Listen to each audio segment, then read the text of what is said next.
you, ma'am. Over to you, sir. Thank you. Vanakkam, Chennai. Eppadi irukeenga ellarum? Did you all have fun yesterday? Who came here yesterday? Wow, that's amazing. Thanks for coming. Second day will be even better. I'm hoping for a lunch. I didn't have lunch yesterday. It was too busy, but today I'm hoping to have some good food. But thanks for coming. I know it's early morning for many of you, Friday morning. I am here for only one reason. I'm going to be very public about it.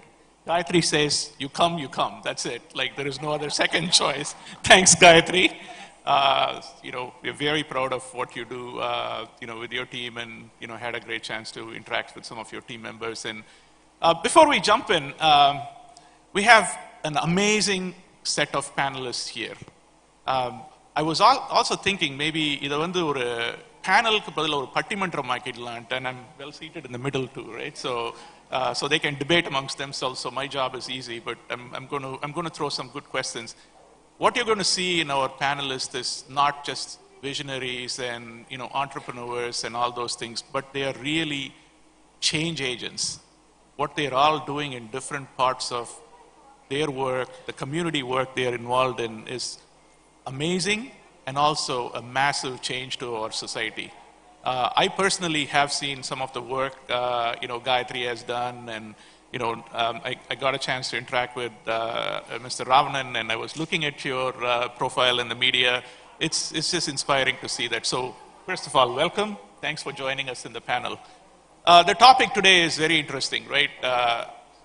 How the world has changed, cities, suburbs, towns. I come from a very small town called Tuticorin. How many of you know Tuticorin? Gayatri, I know you come from Madurai, and Viveka, you come from Madurai, and we all come from small towns, right? We're not like the big city people, like speaking fancy English and going to Don Bosco and stuff like that. We grew up in small towns, but something helped us to be where we are today and open the doors for us. But if I fast forward today, 30 years since I left, Tuticorin and settled abroad, the world has completely changed.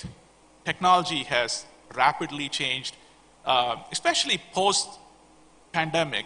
The influence the suburbs and small towns have had on people's lives, and how rapidly the world has changed around us, and you can work from home, and the digitization of these things, the local, the marketplaces that has evolved. I live in New York, Connecticut area for the last 30 years, and when I come to India, I feel like we are 30 years behind in US in many things that's happening. So it's like the cell phone. Naveen, you probably would appreciate this, and you were in telecommunication too, Mr. Ravanan. Cell phones was first invented in US.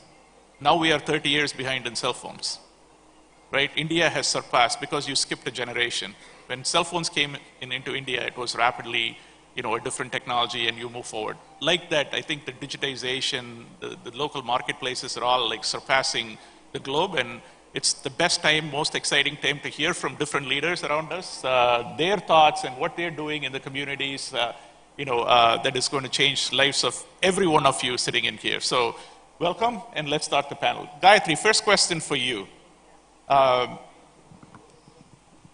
You are a change agent. You're taking information to the hands of people at local marketplaces with your Kin app.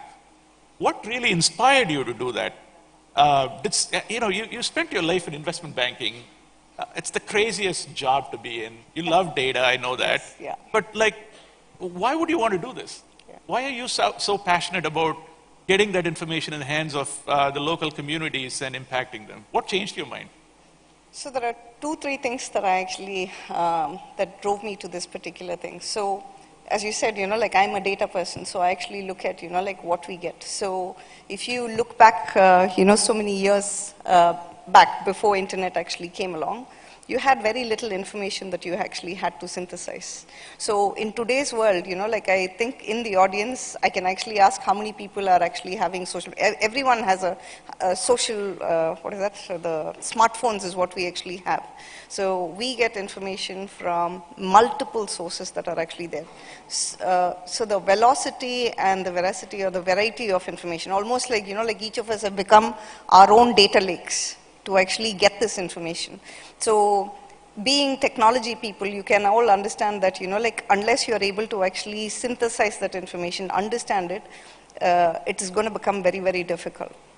So for us, when I actually look at it, I also thought that, like we should be able to bring relevant information to people that is actually accessible to you.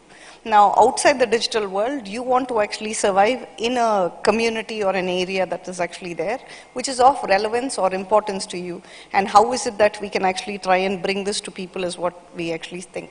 So whether it's entertainment, whether it's information that you're actually looking for, or whether it is, like how you do your time pass or anything like that, as long as it's actually relevant to you, then that means that, like you can bring in. So it's almost like a filter on trying to actually see how is it that we can bring this, and how is it that you can offer your services, because you're also a provider of information to multiple people. It can be your business, it can be your profile that you actually have, or your talent that you want to actually communicate, and it should reach the relevant people. And how is it that you're actually going to bring that? So relevance for me is the main driver to actually bring all of these pieces together. And that's the reason I actually thought, like I'll get into this space to make things very relevant to people. You've had an amazing journey. Congratulations. I had a chance to, hear from your team, and most of your team members are here. Can you raise your hand here? You guys have to talk to them. They're one of the best, team I have spoken to. Very inspiring what they do. Viveka, you come from Singapore, my dream city. I always say the safest place on the planet is Singapore. Now Dubai is claiming a little bit of Singapore's fame. What have you learned from Singapore? The good and bad of Singapore, I know a lot of entrepreneurs, you interact with them, you inspire them, you work with them. What have you learned that you can bring back to India? And how do you see the relationship between your work in Singapore and India to kind of help us leap forward to the next chapter? Yeah, thanks Ish. That's a very good question. I think one thing that we should definitely draw parallels with regards to Singapore is seeding entrepreneurship from a very early stage. From school children to universities, hackathons, innovation. I think a lot of you are here also that you participated in the hackathon. And also, it becomes a way of life, and government is also doing a lot of incentivization to this idea, and then what happens to the idea? You come up with some prototypes, and then what happens to the prototype? Nobody cares about it, right? And we as accelerators and incubators work with the universities, work with the students, and then try to productize it and bring it to the market. And I think with regards to what Kinhood is also doing, connecting directly with the students, that's where Gen Z, that's where the ideas are, and I think we all are enablers to make their idea into something, a product, So that's something that Singapore is doing, and I am very proud to say and see that Tamil Nadu government is also doing that. We are almost there. It's just that we are kind of on par, so we just need to walk hand in hand and take it to the next level, yeah. Right. To the right of me is two of our top media professionals. The first thing that comes to my mind is Tirukkural. I love Tirukkural. I spend at least a little bit of time learning. And there is a Tirukkural which says, Epporul yarvai kepinum apporul meipporul kanbadu arivu, which is very powerful. There's a lot of stuff in the media, right? And you need to make sure that it's accurate. It's your responsibility to take what is available and you make it accurate. But the world of media has changed from throwing stuff to everyone to making it personalized. Ravanan, I would love to hear from you as how do you, the data availability is, billions of times better than what it was. And there is with AI and X and all these things, like there's so much stuff around you today. How do you guys see that data, and how do you distill that to make what is more relevant for, the the Ish and the Gayatri, because I have like 10 seconds to read something, right? And now if you think about the local communities and all those things, it's not like the front page matters to them. It's that specific information that matters to them is what is relevant. How do you see the world moving with technology and the local communities? It's interesting you brought this question because the very rockbed of Daily Hunt, the mobile aggregation app, is how do we leverage technology and personalize content, right? And personalization is not an easy task. I wouldn't say it's been solved till now, but it's a journey, right? And like Gayatri was mentioning, she looks at a lot of data, right? In India, especially in this current context, there are two schools of thought. One are apps which take a lot of information from you, and the other are all apps that infer a lot of information from what you do, right? So there's explicit personalization and implicit personalization, right? So explicit is what you do in Facebook. Facebook technically knows who you are, who your cousins are, who's your brother, what's your brother doing. So it's a lot more easy for platforms like Facebook, Google. They'll know a lot more information about you, so they're able to info better. And personalization is generally the ability to predict what you are more likely to consume. And that comes from a lot of signals and data that you give, right?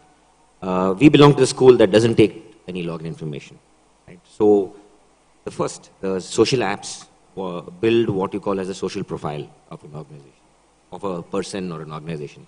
What apps like ours do is we build what we call as a content profile. They're two different, I would say, ends of spectrum, right? Given this whole concern of privacy, I think we like to stick to the whole content profile. So what we do is we know a little bit of who you are based on what mobile device you use, which campaign you're responding to, which language you speak, which location you come. And from this, we go about a journey of trying to know a lot more about you, with only from the signals that you give on the content you consume. Right? It's slightly more convoluted problem to solve, but I think we've been doing that fairly well. And then you throw in another dimension of language, which kind of complicates it more. But having said that, I think today, personalization leads to probably 4 or 5x more engagement on content than any other platform. Right? Gone are the days when you have a chronological feed of content where you could just consume what they think you should consume. Right? And today, most apps, every home screen of the app is very different from everybody. The person sitting next to you sees something else, and what I see is very different, right? So, while the problem has thrown up a lot of challenges, and especially with a market like India where there are multiple languages, right? Multiple contexts, multiple nuances, but I think we are all on part of the journey. I think Kin also is trying to solve that problem in some way, but we should get there at some point of time. But personalization is the key because it provides you more context to what you're more likely to consume. That's wonderful. I sincerely believe a lot of disconnect between the metro cities and township. Today, the gap that existed with with information sharing is now pretty much filled with social media and other ways of communicating. So you don't feel that you're left out in a small town today, right?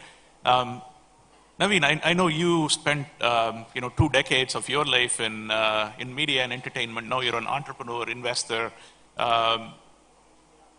What has changed in your life from being a media guy, Times of India, to becoming who you are today? And how do you see your investment profile change these townships that you want to work with, the smaller towns and the medium-sized cities? Where do you see that growth for you? Thanks, Isha. That's a good question. Thanks, Gayatri, for having me here. I think one of the first realities of modern society is that all of us are migrants, right? On this panel, Ish comes from New York. New York is a migrant city. I come from Bombay. Bombay is a migrant city, right? Gayatri is in Chennai. It's a migrant city. She's in Singapore. She's not from Singapore. She's a migrant to Singapore and so on and so forth. So I think essentially, all of us are living a migrant life, right? We don't belong to our hometowns. There's a beautiful Tamil film that released last year called Maya Zagan. How many of you have seen it? Okay, so this is a wonderful film. You should see it. It's about a lost childhood. It's about migration to a new city and forgetting your roots. Arvind Swamy and Karthik do a terrific job. Very, very nice, small, easy to consume film.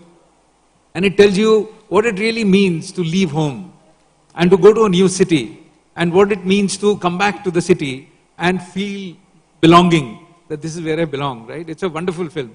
I think you should all watch it if you've not seen it already. And I think in my media journey, I have, I have launched various brands. I mean, Radio Mirchi was one. And when I was launching Radio Mirchi, I remember we started in towns like Patna, right? So those of you who know media, Patna used to be under TAM called Media Dark, right? There was no media when we launched Radio Mirchi in 2005 in Patna. So Patna was not measured in Nielsen and TAM ratings. Patna was not on the map. Once we started launching Radio Mirchi, we started getting small local advertisers. You know, the Panwala, the tailor shop, the second-hand bookstore who passes, the IAS books down to the next level, etc. Those were the advertisers on radio. First time in their life, they had actually created a ad and they came on. So we sort of brought them on board and so on and so forth. So when I started looking at my journey as an entrepreneur, I first looked at regional cinema. I said I have to do regional cinema because regional cinema is where India is, right? I call it Mitti Ka Khushbu. In the sense, the real stories come from, back in the regional markets. I don't work in the Hindi market. I don't work in the English market. I work in that. Because I believe every migrant story, every story of human movement, every story of urban story is a story of home, is a story of going back home. And that cultural roots is what we're losing in some manner. And that is what, if you can get, that's a great thing. That sense of community is difficult in an urban environment. And so any effort at building that, I think will be great. So my inclination is towards that. And when I heard of KIN, I think KIN is trying to do that, right? Build communities, remind you of your roots, remind you of your people back home, and try to connect with local neighborhoods. So all of us, when we stay in Bombay, I've been in Bombay 20 years now, but there are still parts of Bombay I don't know. And I think it will be great to sort of know what is happening in Bombay. And I think in the new era, the more you go forward with AI and with technology, the more you want to connect back to your roots. I think that's becoming very, very evident, right? So that's where I'm sort of focusing on. So I do regional cinema. I produce and fund and invest and market and distribute regional films in 10 Indian languages. And I want to look at stories that come from those places and how, what I call mitti ka khushbu, which is smell of the soil, is what moves me, right? That's my journey. Would love to see a movie on Tuticorin. Yeah, sure. It's been a while since Chingam was released, so would love to see another movie. I just want to actually add a point to what Naveen just said. So this is something that I normally tell people, like when I go and when they ask me, like, why did you do KIN? So in the 90s, like there was a lot of desire for people to actually understand what's happening in the Western world. So you wanted to know about who's the singer in New York, who's the football player in UK, who's the stand-up comedian in South Africa, and so on. So that's when internet actually opened our eyes. And like to a large extent to what Ish actually said, Thoothukudi, Tirunelveli, Madurai, and like all these people from like tier 2 cities, we've all made it abroad to actually do a lot of things. And then after that, like fast forward, like we wanted to actually know nationalization was very pride, like India and things like that. You wanted to actually be very aware of, like North India, and like Ahmad Takin, Amir Khan and Shah Rukh Khan and others were actually there.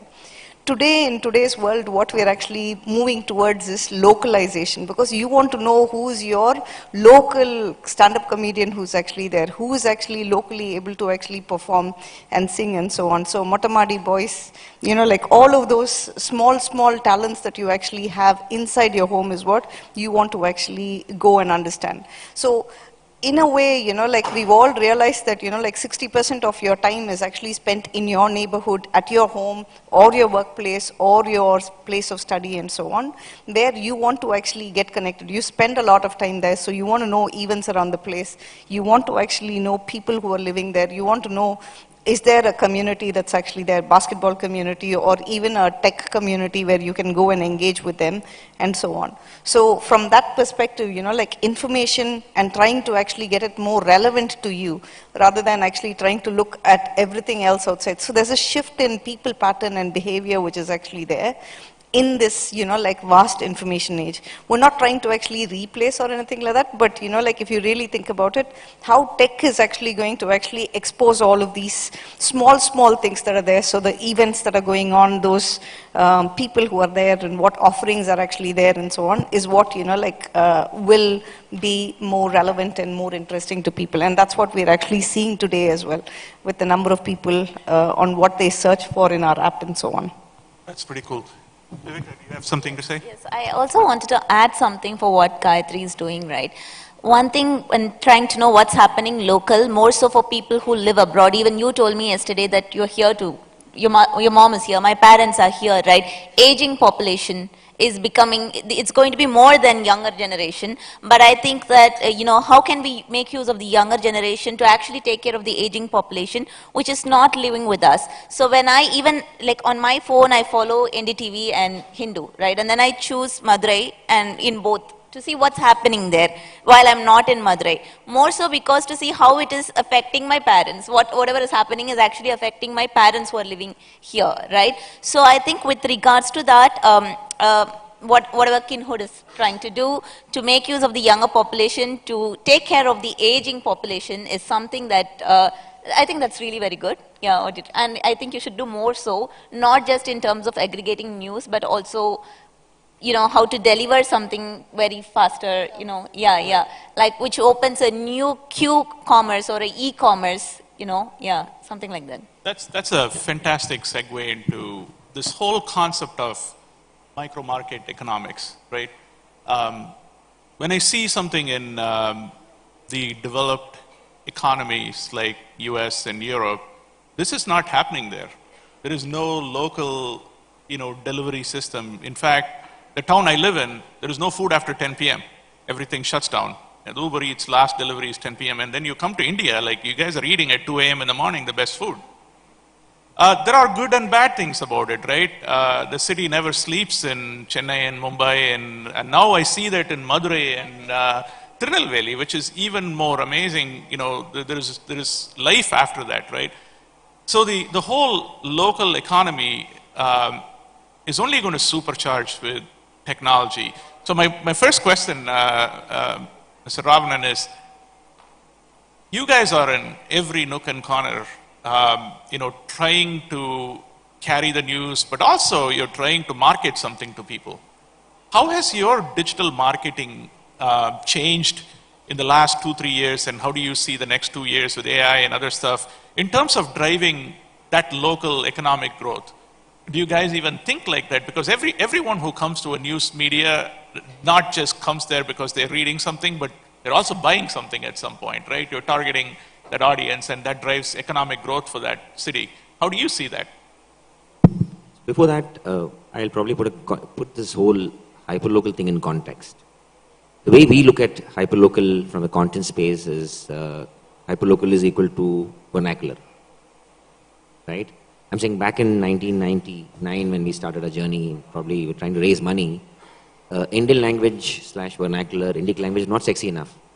It is not very attractive enough to even raise money. Because it is considered Tier 2, Tier 3, largely driven by English and to some extent Hindi. I think with the advent of technology, a lot of digitization, I think this whole ecosystem has changed. And once this ecosystem has changed, we realized that India is not one country. It's a million Bharats.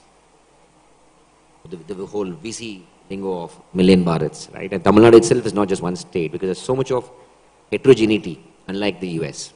Probably there's one language that entire US speaks, right? We speak 1,622 dialects in India, with Tamil itself is having probably 32 slangs, 32 ways of, speaking, right? So, since our journey started with this whole hyperlocal concepts, we've been looking at this hyper-personalization very closely from day one, right? It started off with language, but then as we progressed over a period of time, consumer behavior also started getting more, I say, granular, right? And since we work on a lot of data, right, we try to match consumption with the propensity or intention to purchase of a real product. Right? So if you look at our personalization layer, doesn't just work on our content serving engine, it also works on our ad engine. And interestingly, the hyperlocal ad market works very differently from your overall digital market. Right. Right? Very different. As of last year, I think digital market is scaled to hit around 50,000, 60,000 crores, right? Of which I think now hyperlocal advertising is 30, 40% now. Oh, wow. Yeah, it's a sizable amount of number.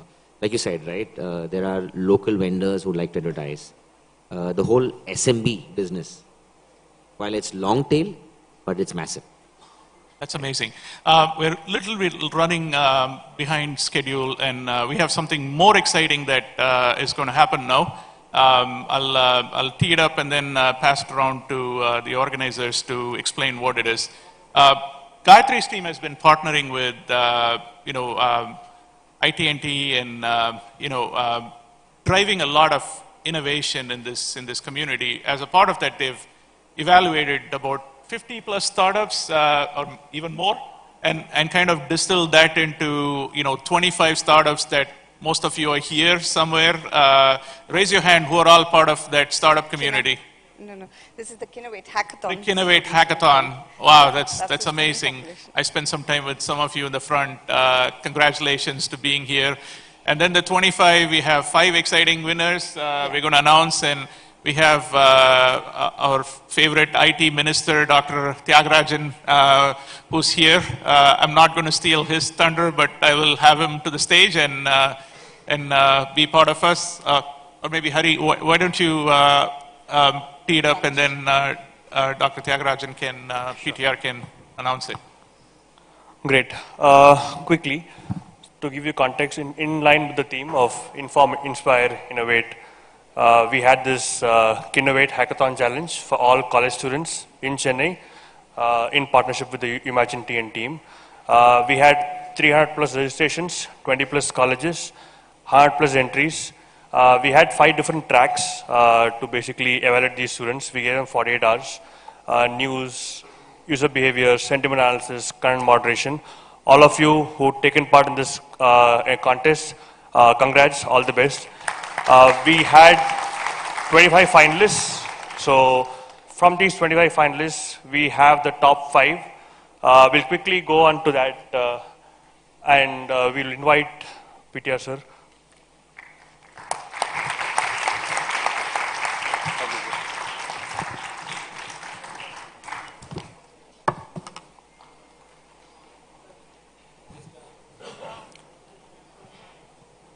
So we'll start off with the special mention 2, which is the 5th team. This is a team from Chennai Institute of Technology. The track being content moderation. The team name Phoenix.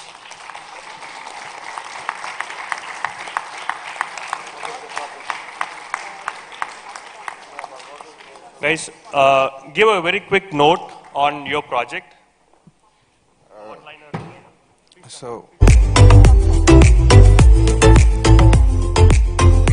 So, hello everyone, I'm Shwetsa Ashwin from Chennai Institute of Technology, and we created a project called Lint Toxic, which basically linting the toxicity out of content. So we use some AI models to detect NSFW content, harmful content and toxic content, and filter it out. And we also used a system and a way to detect false information to give more truthful and accurate information to the audience. So that's a basic outline of what our project is. And I would like to add something. Since Kin is actually a local load app, we have also integrated support for Tanglish and other mixed code languages, and we are planning on more support for other Indian languages such as Malayalam, Telugu, Kannada, for having a seamless experience for content moderation. Thank you.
Thank you, team. Right. So, team number 4. This is again from Chennai Institute of Technology. It's called What Warriors. They worked on the track called Sentiment Analysis.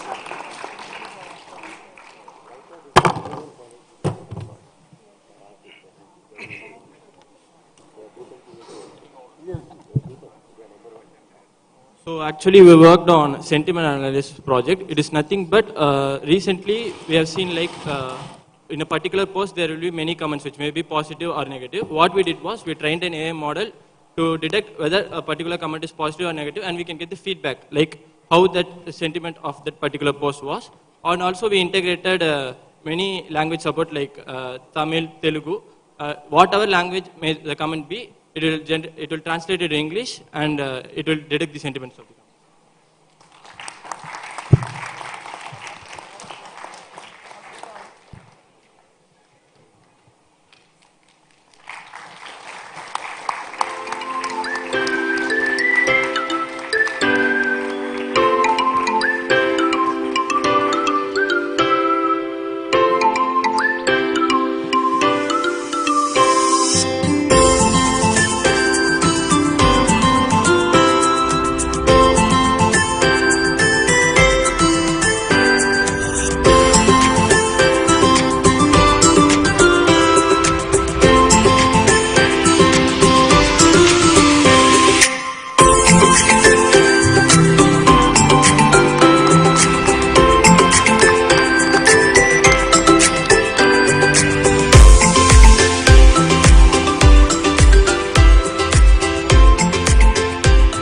Thank you, guys.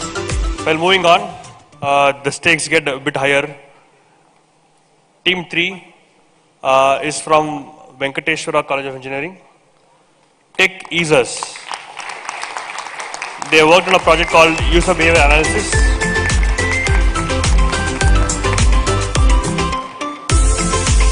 A quick intro with a one-liner.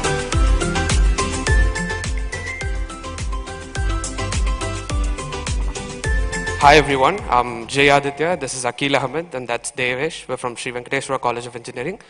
We worked on user behavior analysis. Like they talked about, we are trying to build a content profile and a social profile of a user using graph networks and machine learning models, unsupervised learning, and we built an LLM layer on top of it using generative AI in order to build a comprehensive dashboard for user behavior analysis. I would like to thank Gayatri ma'am for organizing this, and sir, thank you everyone. Thank you.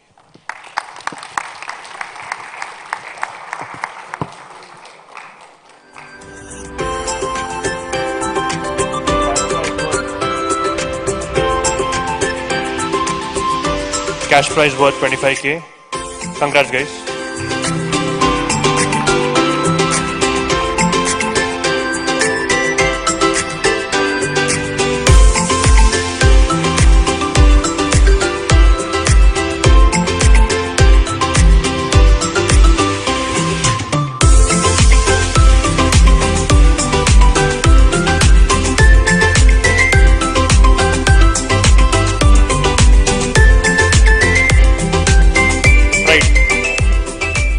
The second prize is from RMK College of Engineering. The team is called Youth Tech. They worked on engagement and rewards.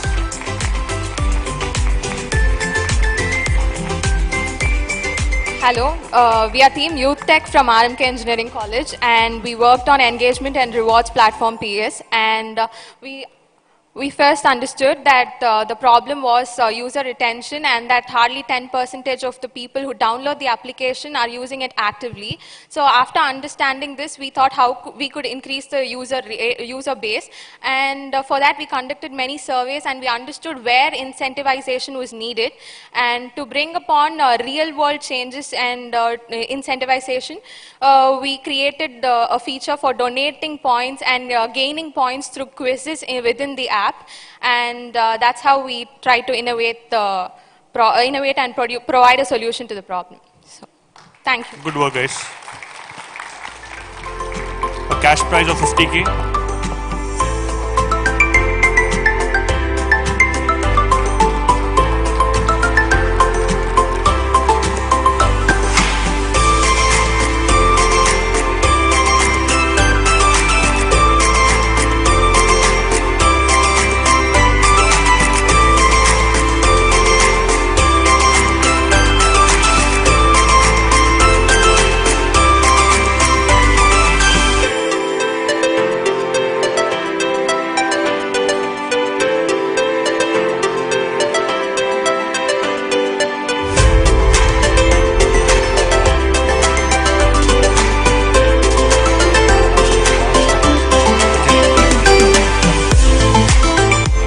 Right. So, the first prize, again from RMK Engineering College. The team is called Navina Tamilar. They worked on a track called News and Information. Congrats, guys.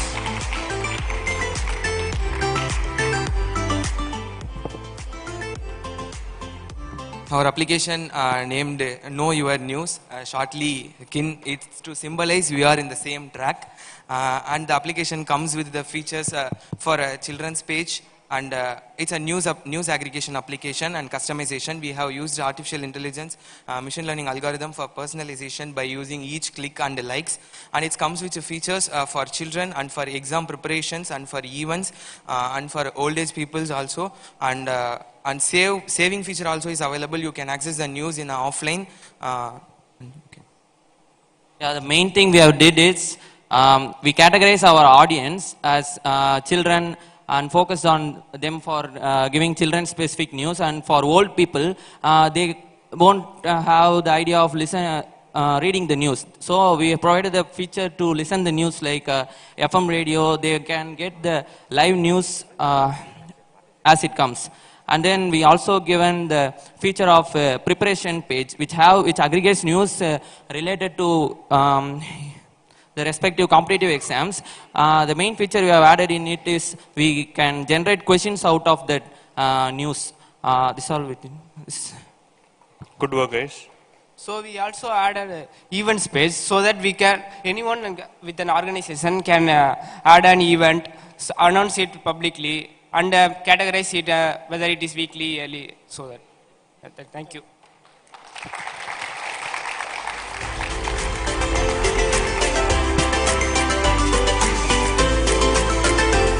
Cash prize was 1 lakh. Congrats, guys.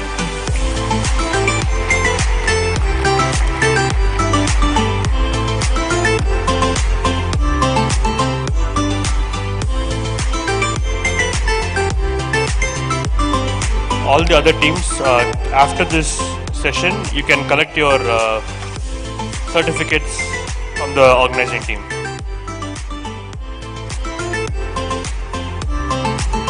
Right.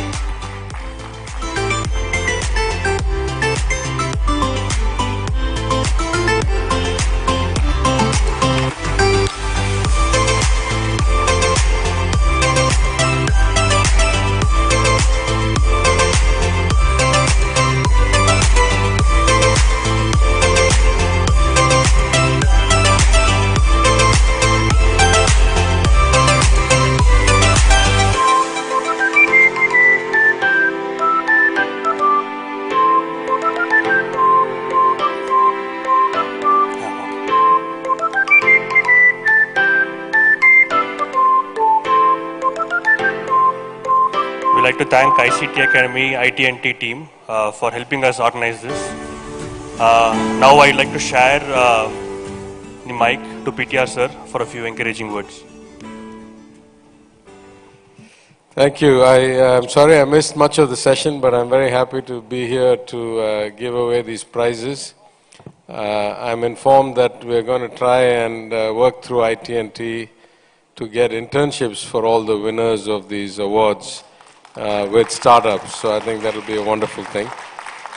But I think even more, I've now had the experience of attending a few of these hackathons, and it's incredible to me the kind of new thinking that young people bring.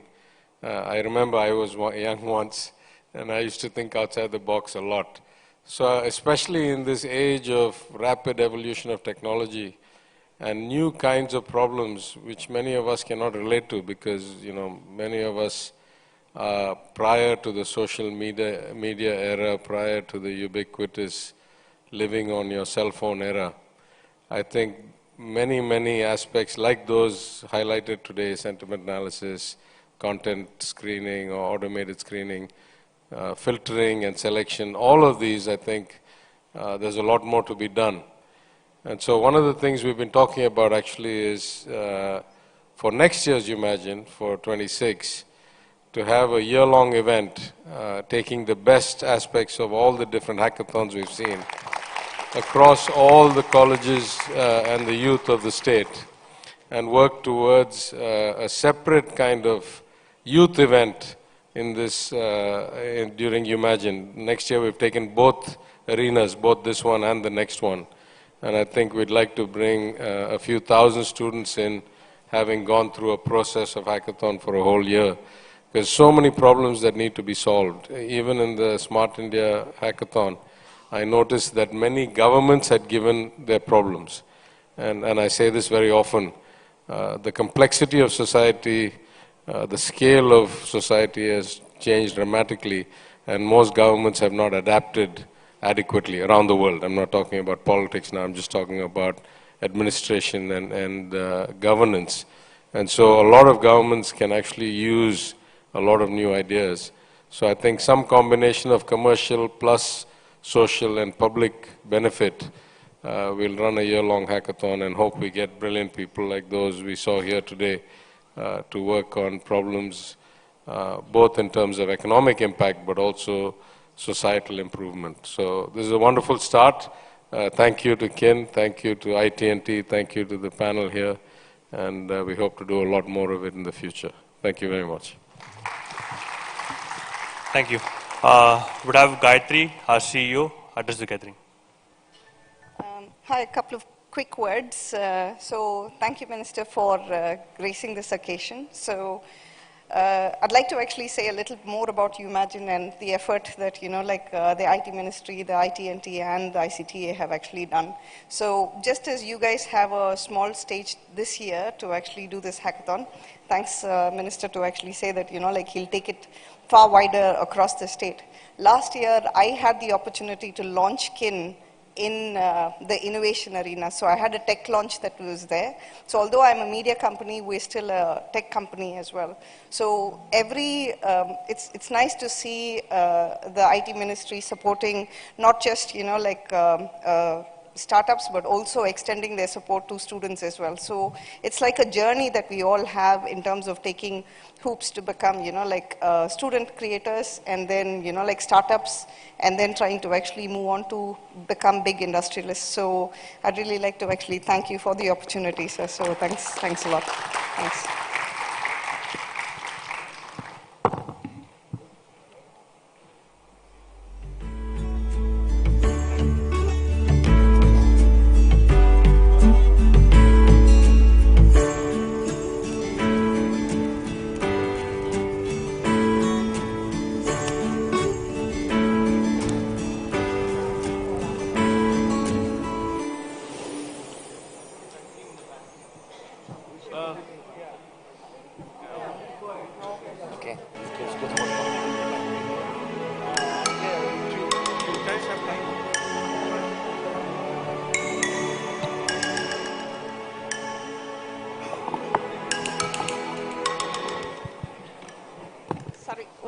Guys, sorry about the interruption. So we had to actually do the price distribution so that, the minister could actually be around for that.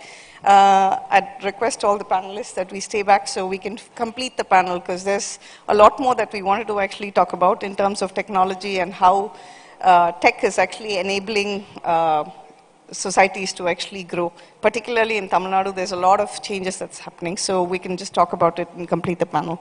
Thanks. Thank you, Gayatri. We have some extra mics. The best use of our time probably is to ask you can ask some questions for the panelists, so it'll save my time.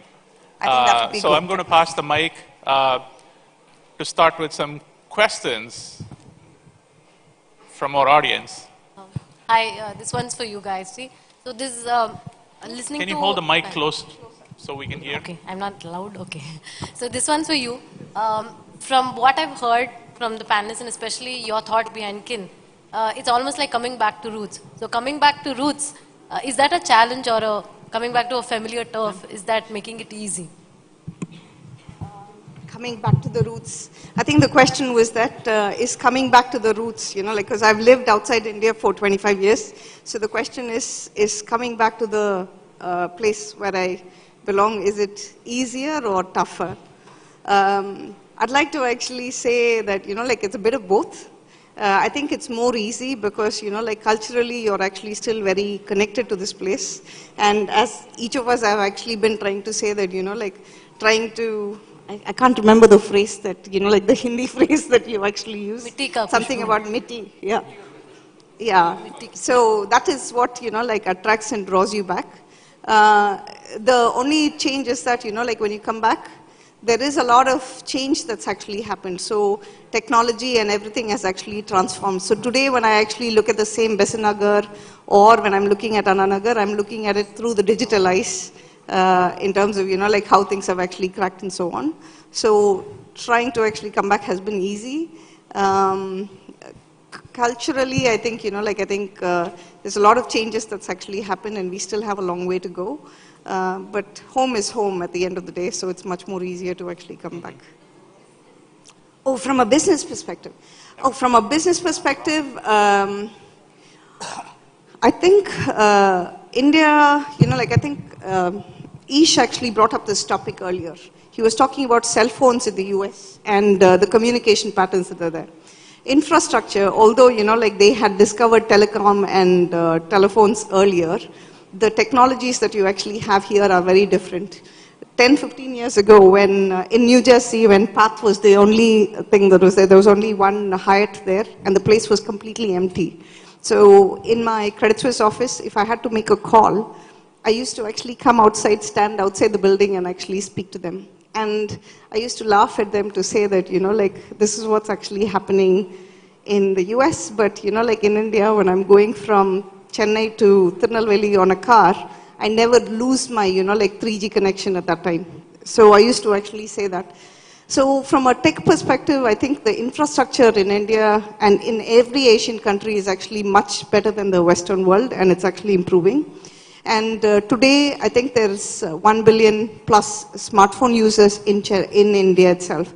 So you can see that the time is actually right for people to actually embrace technology, embrace digitization, get more familiar with it and so on. So from that perspective, it's actually been, very different. Doing business in India, if somebody says that you're a woman entrepreneur and you can't actually do that, I don't believe that. Every country has its own challenges. Women entrepreneurship is, it's not a big thing. You just have to actually plow along and actually do that. If you're able to actually work in an investment bank with, 50 other men who are actually dominating traders and you're actually having to sit with them, I think coming back home and working in your own place and trying to move forward is much, much easier. You just have to have a positive outlook and just move on. So I think India is still a very, very nice place, thriving place. Lots of opportunities for people to actually move forward. And it's the outlook that you actually have to start as an entrepreneur and actually move on. Let me also try and answer the question commercially, right? So when I say Mitti ka khushboo also means that when the pandemic happened, a lot of people got introduced to the digital economy.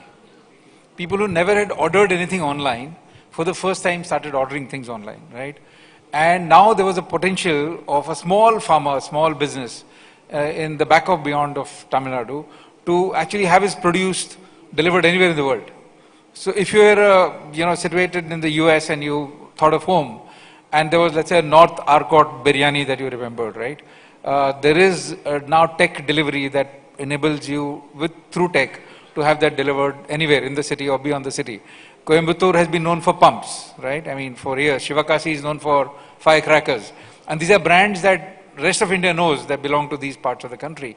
But there's a lot more local commerce that can now become national in nature. So the lines of national and local will blur. It'll essentially, you can deliver. Technology now enables you to, technology is an enabler. I mean, although AI is trying to enslave humanity, but tech, by definition, is an enabler. So if you use tech as an enabler, you can solve a lot of problems delivering commercial things. In West Gujarat, in Kutch, so there are the artisans who used to make these intricate textiles, which is handcrafted. For years, it's been their craft, only transported through trains and traders. Today, on digital, people from Germany and Spain and Mexico can buy it. So I think, yeah, it's an enabler. I mean, when small towns become hubs for commerce, people move back. So Nasik, they created multi-acres of lands into vineyards. through contract farming. So now there are 25 wine brands that are made in Nasik. They're exported all over the world. Now that place is on the map now, which, beyond 20 years back, you would not even know a place like that existed. So I think integrating of the smaller towns to bigger towns and that material khushbu in commerce, you can get it if you use tech to enable, if that answers your commercial question. Yeah. Okay. We'll take one from the back. Yeah. This is to Mr. Ravanan, and one more question to Ms. Gayatri. As an aggregator, what is your strategy vis-a-vis the publishers and content creators? And I'll also can ask Gayatri also, you talk about micro-marketing and neighborhood. What's your definition and understanding of what neighborhood is, or perception of what neighborhood is? Thank you. I'll probably take the question. So,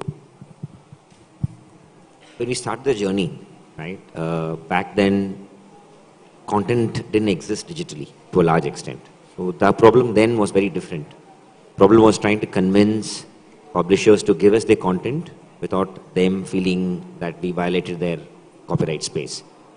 But the journey has now progressed to such an extent that today we have every single publisher who's digitally present on a platform, right? So it's a journey. The strategy has evolved over a period of time. Today, I think we've gone beyond a point where my partnership team has any strategy. They're only maintaining partnerships now because we've almost got everybody onto the platform. Having said that, that's one layer of a publishing ecosystem in India. We have those organizations which create content. But as you go downstream, you have a lot of individual creators who started creating content, right? So for that, the strategy is slightly more, I would say, evolved, needs to evolve a little more, because we see that a lot of noise gets generated from individual content creation. I think quite a few of these kids at the Hackathon tried to solve the problem of moderation, right? If you see any platform that's gone through a journey of individual content creators, has stepped back a little because it creates a lot more noise than what you'd want.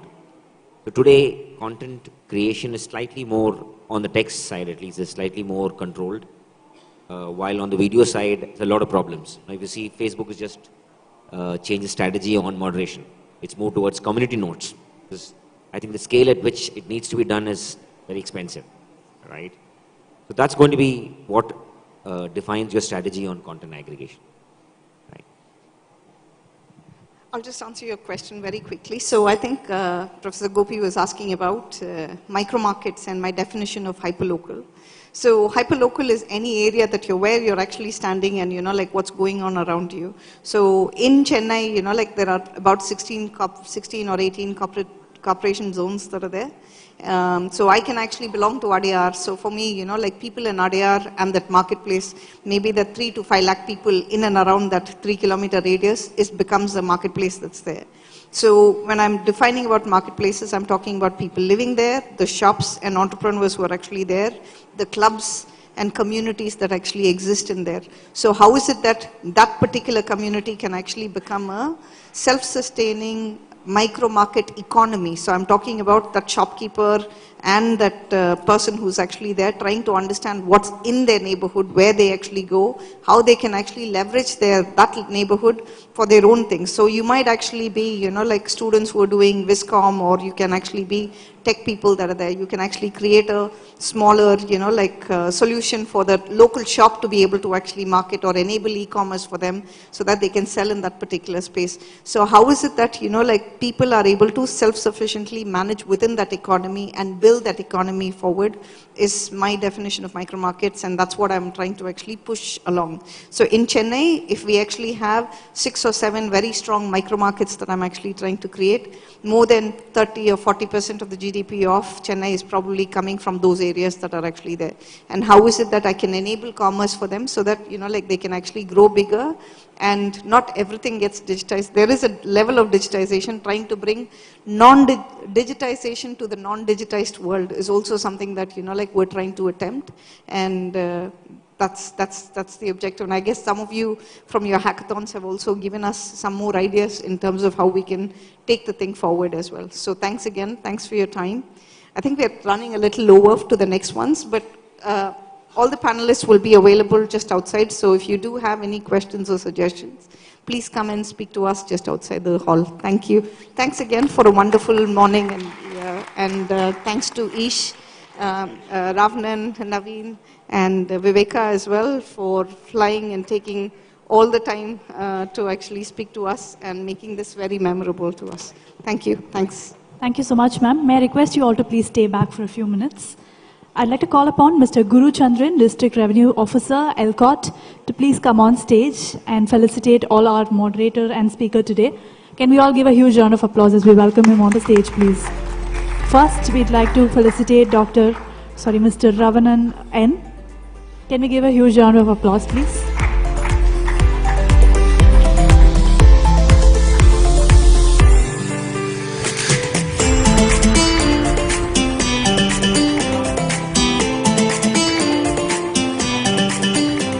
Next, I'd request Mr. Naveen Chandra to please accept this as a token of love.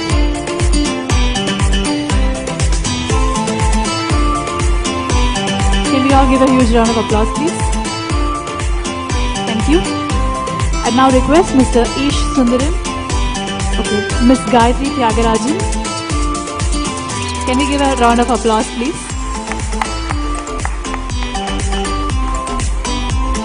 Last but not the least, we have Mr. Ish Sundaram.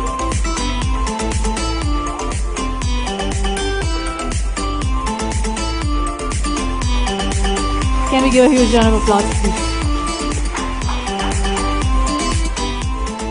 Thank you so much once again for this insightful session. Let's take the inspiration from the ideas shared today to drive innovation and collaboration for a brighter, more connected future.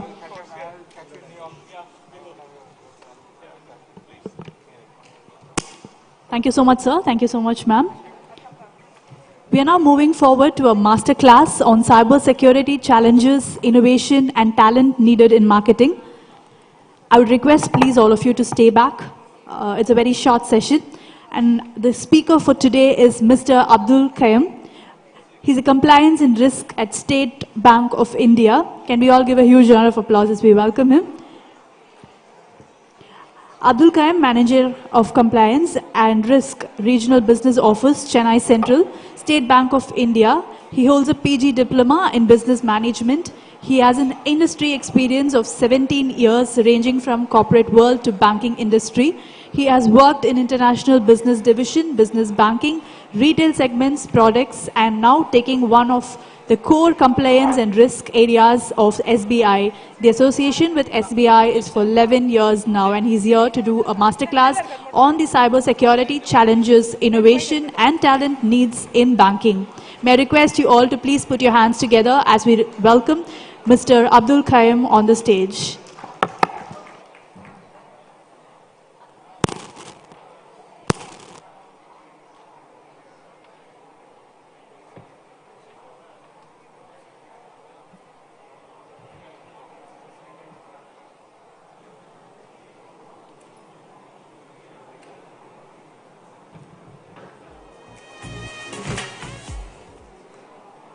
Request all of you to please not leave the room. I request all of you to please be seated.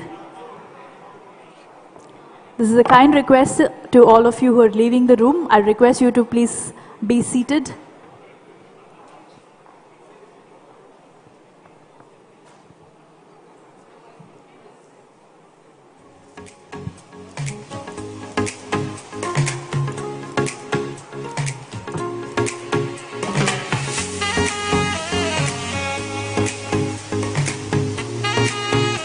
I request those of you standing behind to also come forward and please take your seats.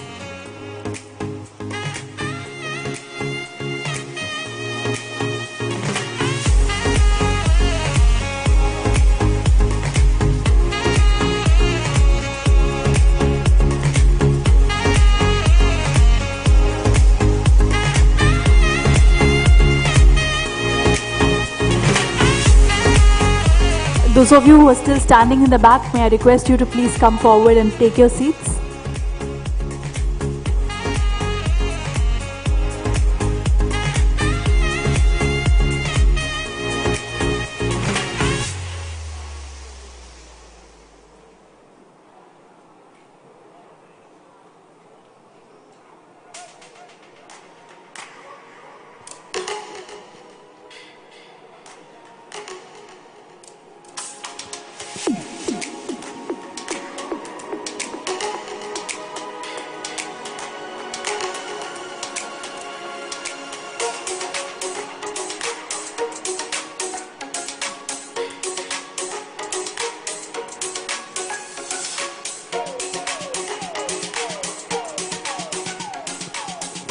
This is a kind request to all of you who are entering the hall. Please take your seats.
May I request everybody entering the hall to please take your seats.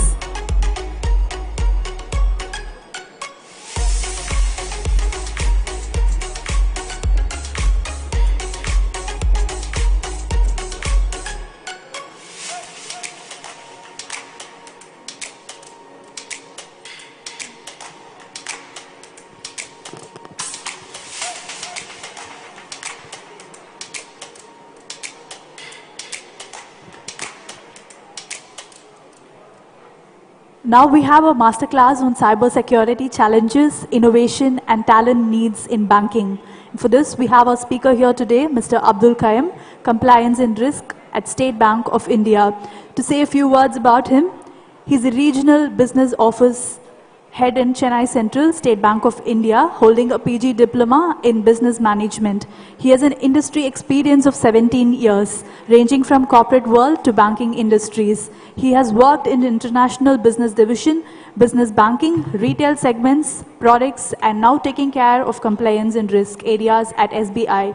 The association with SBI is for 11 years now. May I request you all to please put your hands together and welcome Mr. Abdul Qayyum on the stage, please.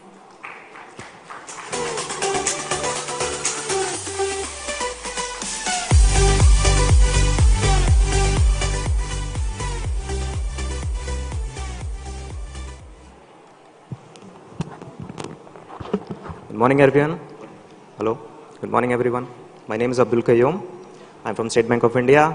Won't be taking much of your time, and we'll start with the cyber security threats that the banks are facing nowadays. When I say banks, it is not only about the banks; it is the bank system, infrastructure, customers, the third-party vendors, and whosoever is associated with banks in India.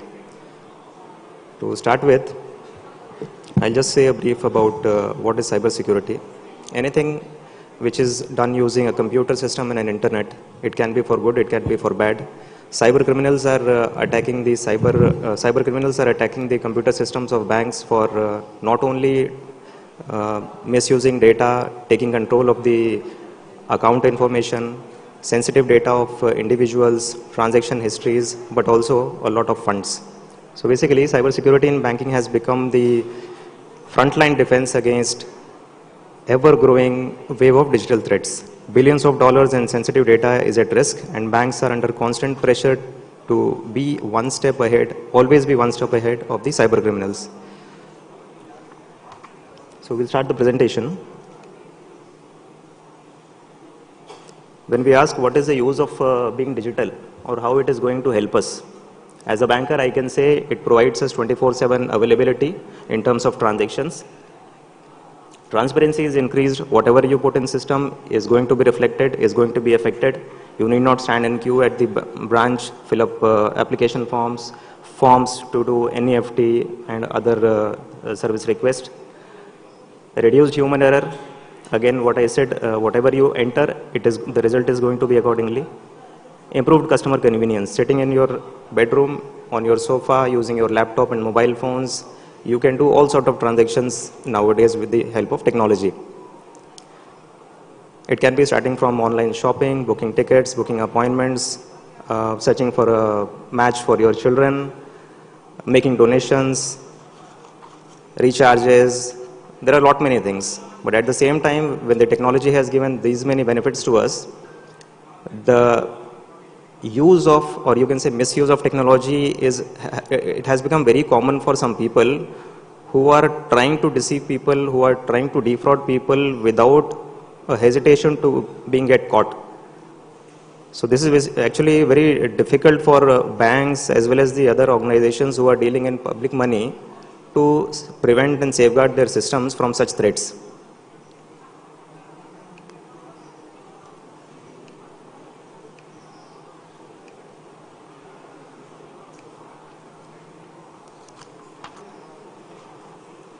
Cybersecurity in banking basically refers to the technologies and practices that are designed to protect against any kind of cyber threats. We are not only having the data of customers, financial data is there, personal information is available. There are so many social security numbers of customers that in case it is compromised, it can have detrimental effects on the image of the bank. Customers, of course, they are having a faith on the banks, trust on the bank that whatever information we are sharing with the bank, it is going to be secure, it won't be disclosed to others, and that is how there is a deep trust on the banking industry by the customers. It is not only about the money which is involved, rather the data, it has got more value. So basically, it is about securing the entire digital infrastructure of a bank from online banking system to internal databases against any kind of unauthorized access. Now, why do banks need cyber security? First one is, as I said,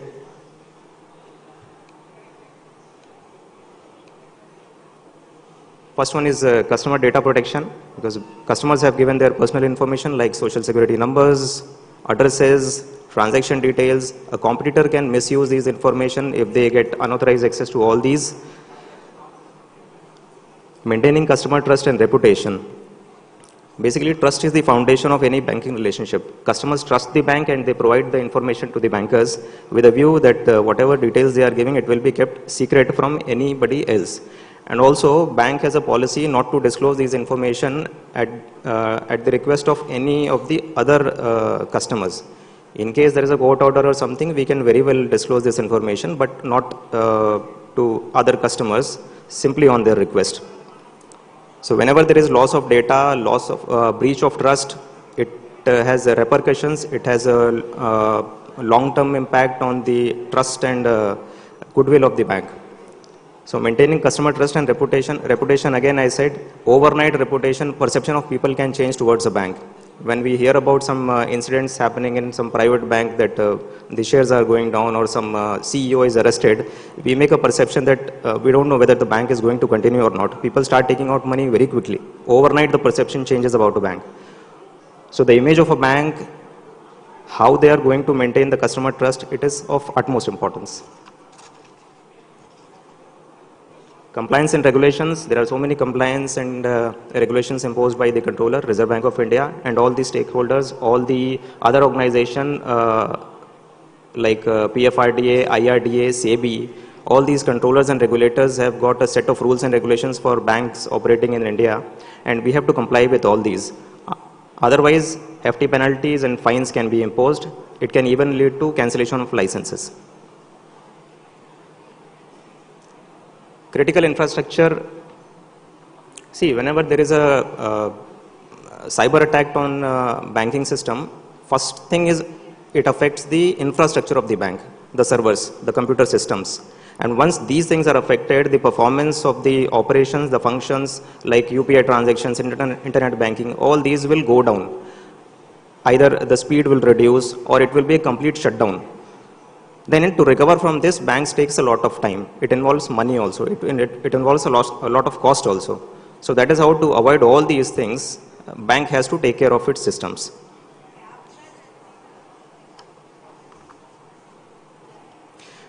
And of course, ensuring business continuity.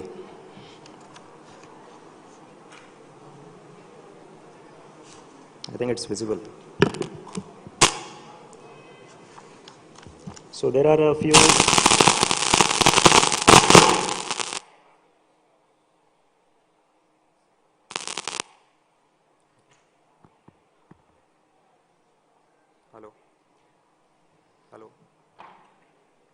Hello.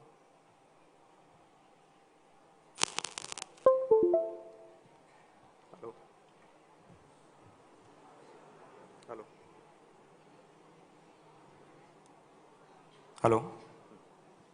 Some of the common cybersecurity threats that are faced by banks nowadays is phishing attacks, a very common thing which was there in the earlier days also. We get a link through email or messages.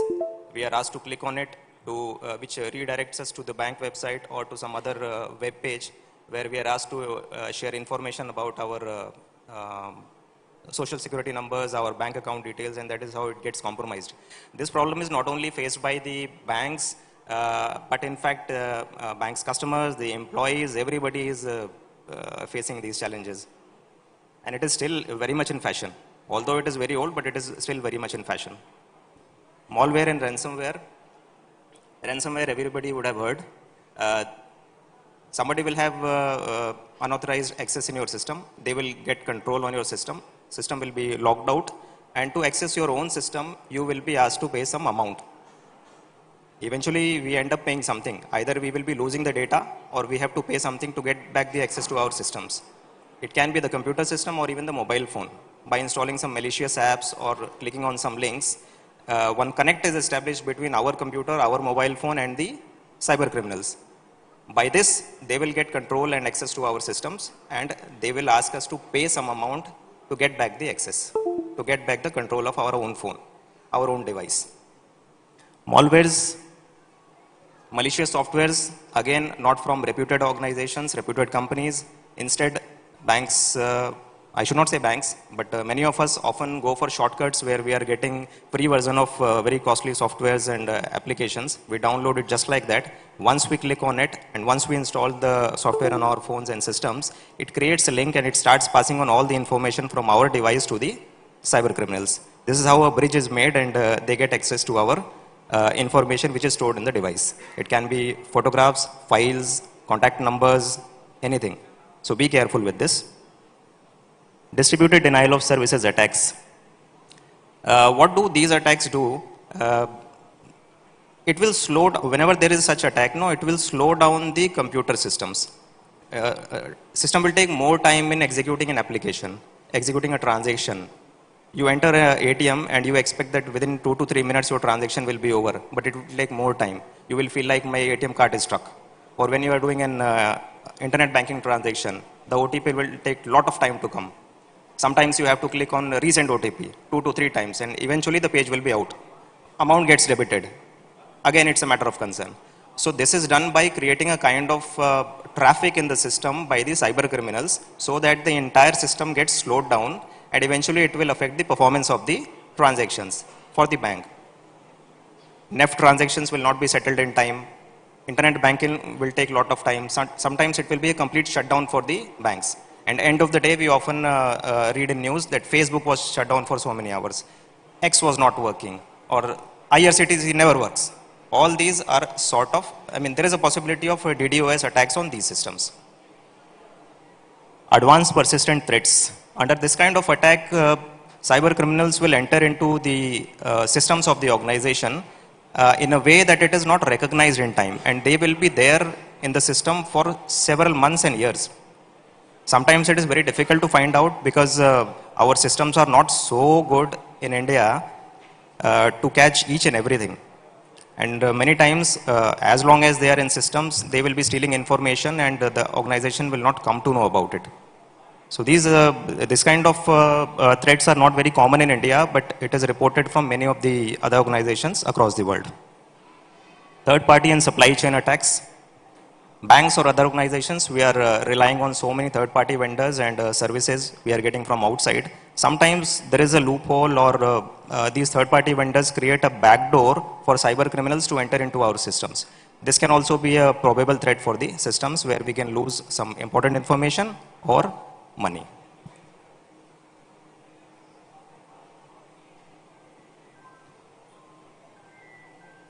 So what do we do for effective cybersecurity solutions for banks? Not only for banks, for all of us as individuals as well, multi-factor authentication.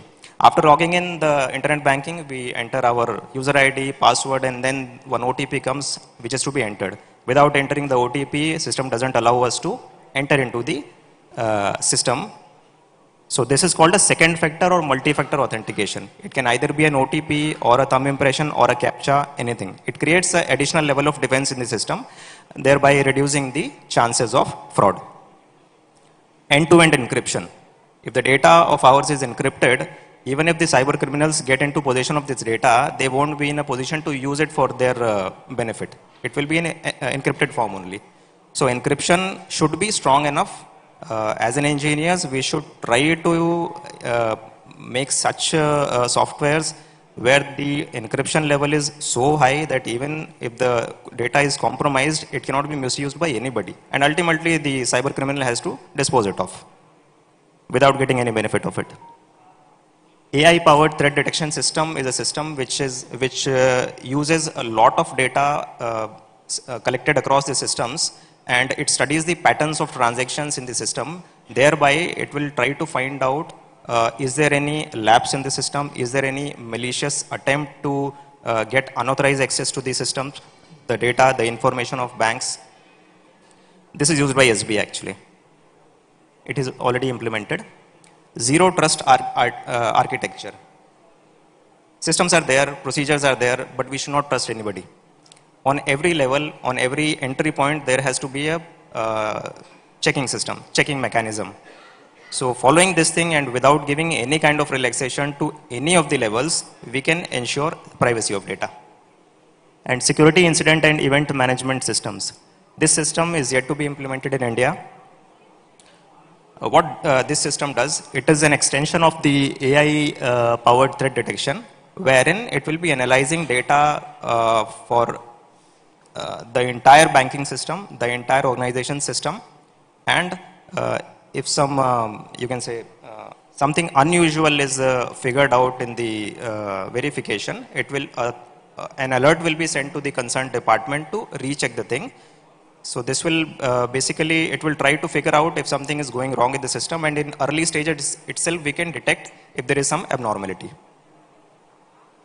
Best practices, how to deal with it, regular employee training.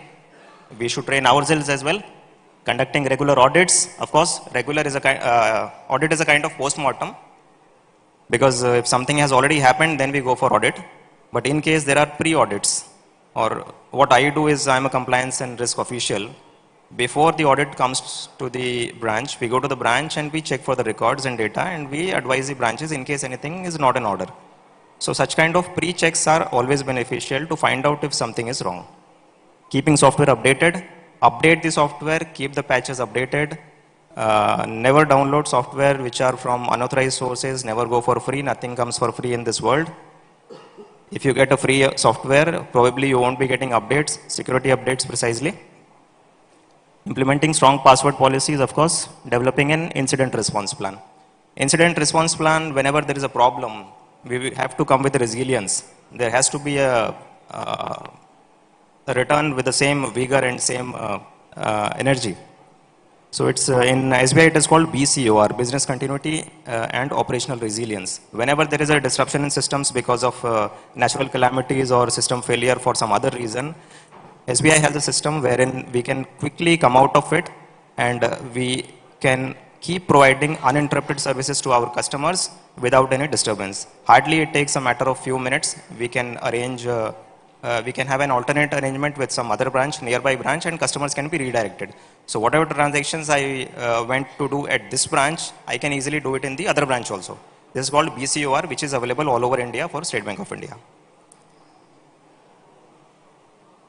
As I said, it is not only about banks, it is about individuals also. So these are some common cyber fraud mechanisms adopted by cyber criminals nowadays. Phishing links, the old good method where we get mails and SMS with a link. SIM swapping, not very common, but of course when it happens, it is very detrimental because all the OTPs start going to that new number and the person can get access to your systems. Fictitious online selling platforms.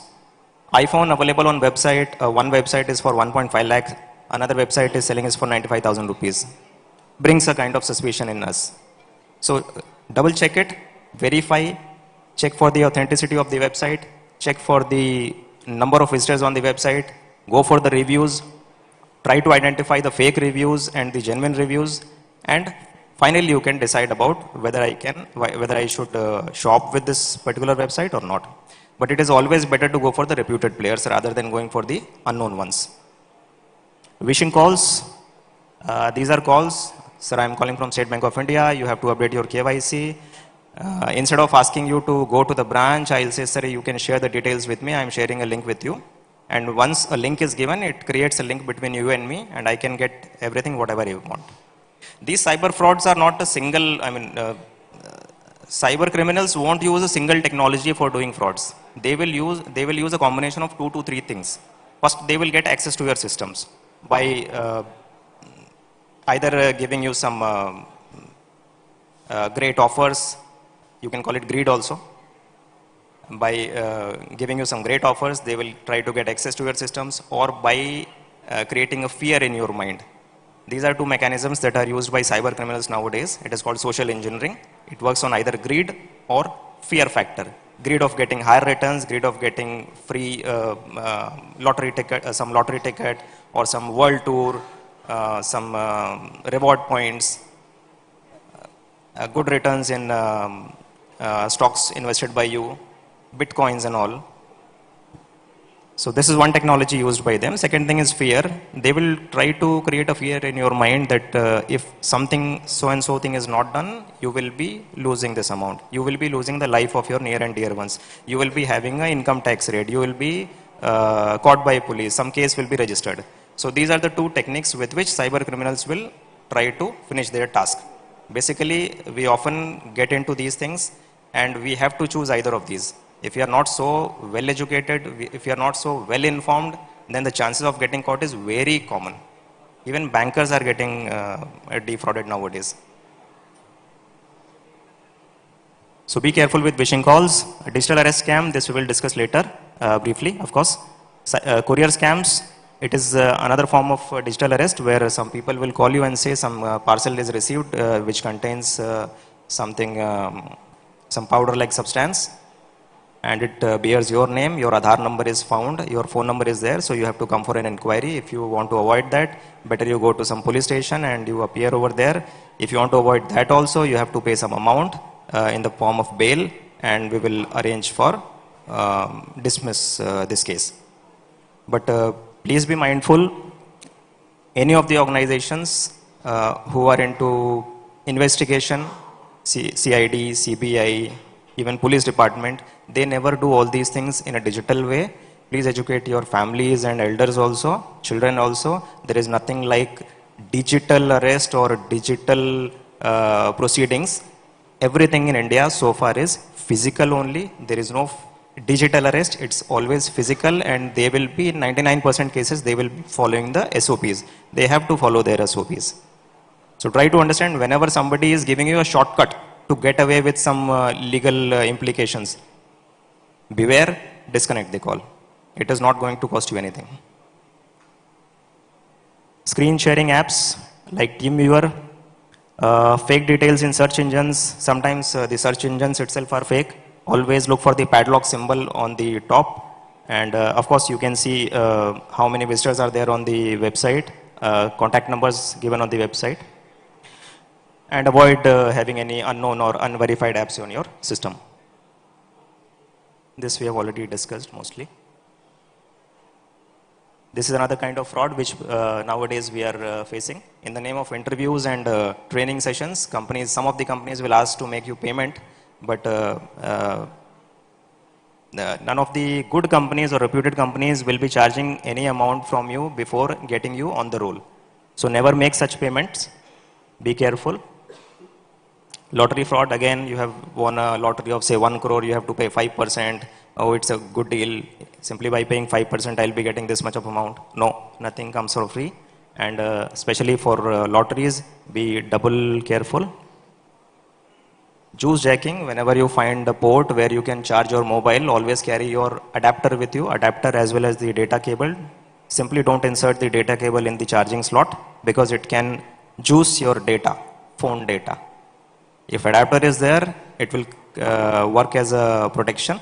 You will be getting only the current to charge your phone. Data will not be passed.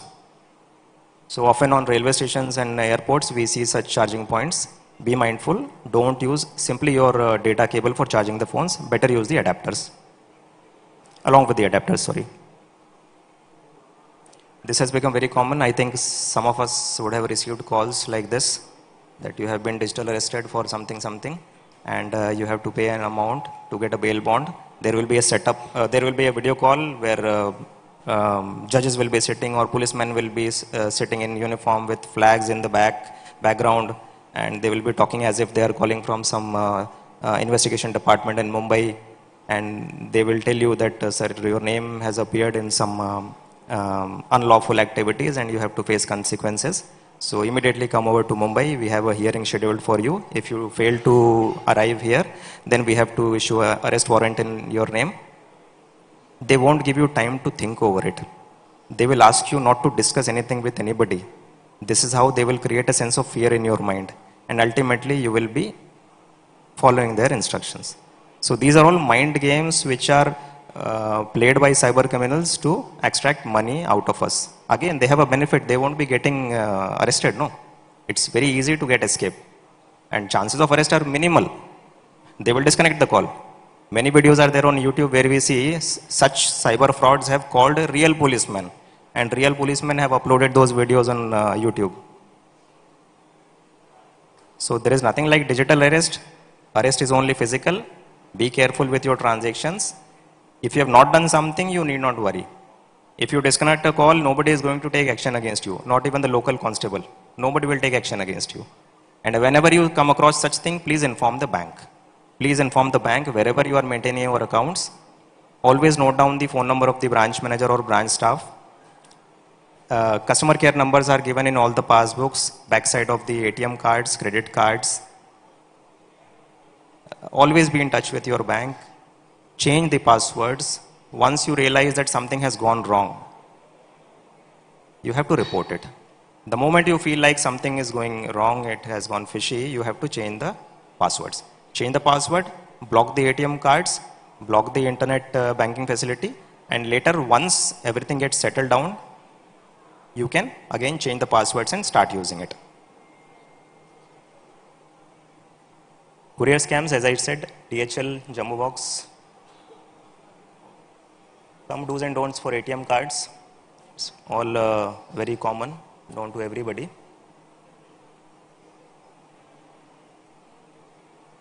This is one helpline number given by our Government of India, 1930. For any kind of cyber frauds, we should report it to 1930, or we can lodge our complaint to cybercrime.gov.in also. Apart from and in addition to informing your branch manager or branch staff, you should report on this also. Once a complaint is registered on this, it travels down up to the last institution where the money has been transferred. See, when somebody takes your money or transfers the money from your account to one account, there will be a chain of transfers. The money goes instantly to so many banks, so many accounts. So it is always beneficial to report the matter in the golden hour. That is the moment you realize it has to be reported immediately. So thereby the chances of recovering this amount will be on higher side. 1930, the department says there are chances of 80% of recovery when it is reported well in time. So the moment you realize something has gone wrong, even if it is midnight, try to report it immediately. At least start the procedure.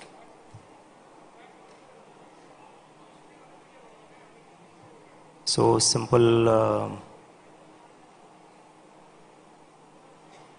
creating a password, auto lock, trusted network. Okay, these are some toll-free numbers of our bank, very easy to remember, 1800-1234, 1800-2100. The first one is actually very easy, 1800-1234. This is the customer care number on which you can make a call and report to all sort of cyber incidents or all sort of service requests also.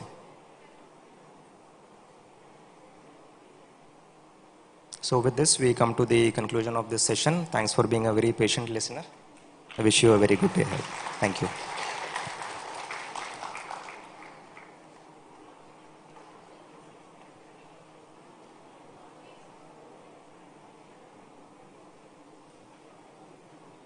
Thank you so much. Now I would like to request Ms. Elavirisi, Deputy Collector, Tamil Nadu E-Governance Agency, to please come on the stage and felicitate our speaker today, Mr. Abdul Qayyum.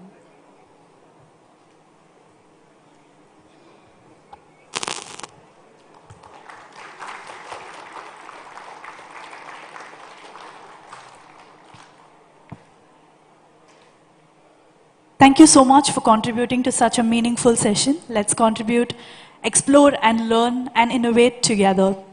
Next, we are moving on to the other session, which is a panel discussion on the topic Building a Tech Talent Ecosystem, Nurturing the Next Generation of Innovators. And for this, I would like to first call upon Ms. Rama Devi, Chief HR Officer, who will be the moderator and speaker for today.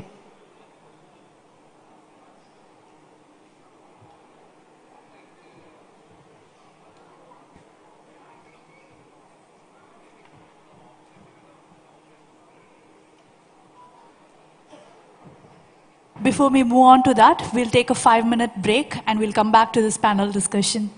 Thank you.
Check.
May I request all of you who are standing behind to please come forward and fill the seats in the front.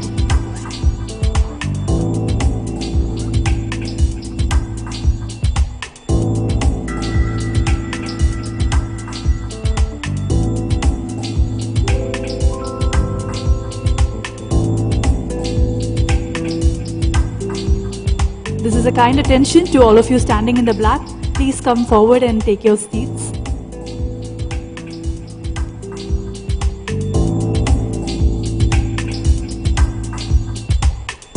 Now we're moving forward to the panel discussion on the topic Building a Tech Talent Ecosystem, Nurturing the Next Generation of Innovators. And for this, we have a moderator and speaker, Ms. Rama Devi, Chief HR Officer. Can we give a huge round of applause as we welcome her on the stage, please? Rama Devi, a seasoned HR professional with over 25 years of experience, blends strategic expertise with operational excellence. She served as an Indian Armed Force, first women air traffic controller, handling critical flying operations. Transitioning to IT, ITES and FMCG sectors, she excels in talent strategy, employee engagement and leadership coaching. We welcome you, ma'am. Next, I would like to call upon our first panelist for today's discussion, Mr. Charan Kumar Shetty, Director, UPS, Indian Technology Center. Can we give a huge round of applause as we welcome him on the stage, please? Mr. Charan, Director, HR at UPS India Technology Center, is a seasoned HR professional with 25 years of experience in consulting, talent acquisition, HR transformation, and workforce planning. With experience at Ransat and L&T, he excels in leading teams, driving transformational projects, and mentioning future leaders. Can welcome you, sir. Next, I'd like to welcome the second panelist, Ms. Jayanti Vaidyanathan, Vice President and HR, PayPal India. Can we give a huge round of applause as we welcome her on the stage, please? Ms. Jayanti Vaidyanathan is the Vice President and the Head of Human Resource at PayPal India and has played several strategic roles globally and across the region. During her 25+ years of diverse experience in human resources, Jayanti has led HR, the high-tech technology and consulting fields in companies such as Conveyance and Fidelity International, where she helped partnering strategically with business leaders. She is the recipient of the Most Powerful HR Professionals of India Award by the World HRD Congress and an Innovative HR Leader Award.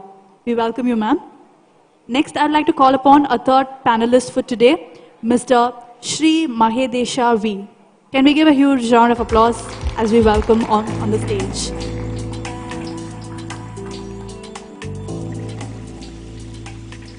Mrs. Sri Mahadesha V is the Jurisdictional Director of Software Technology Parks of India, STPI, Chennai, under the Ministry of Electronics and Informational Technology, Government of India. With over 24 years of expertise, he plays a key role in administrating the STP, EHTP schemes for promoting software exports and developing the startup ecosystem in Tamil Nadu, Pondicherry, and Andaman and Nicobar Islands.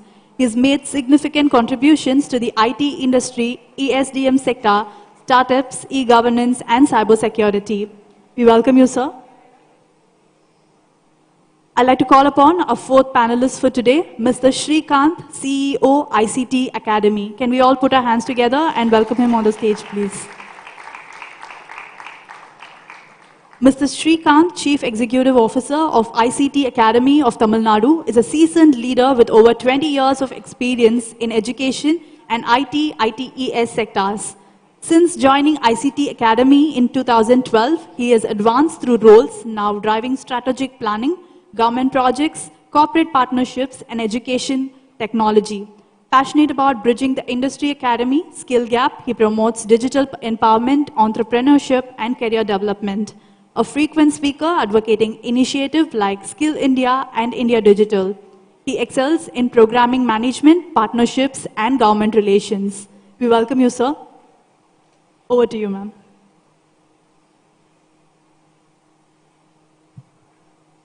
Good afternoon, all.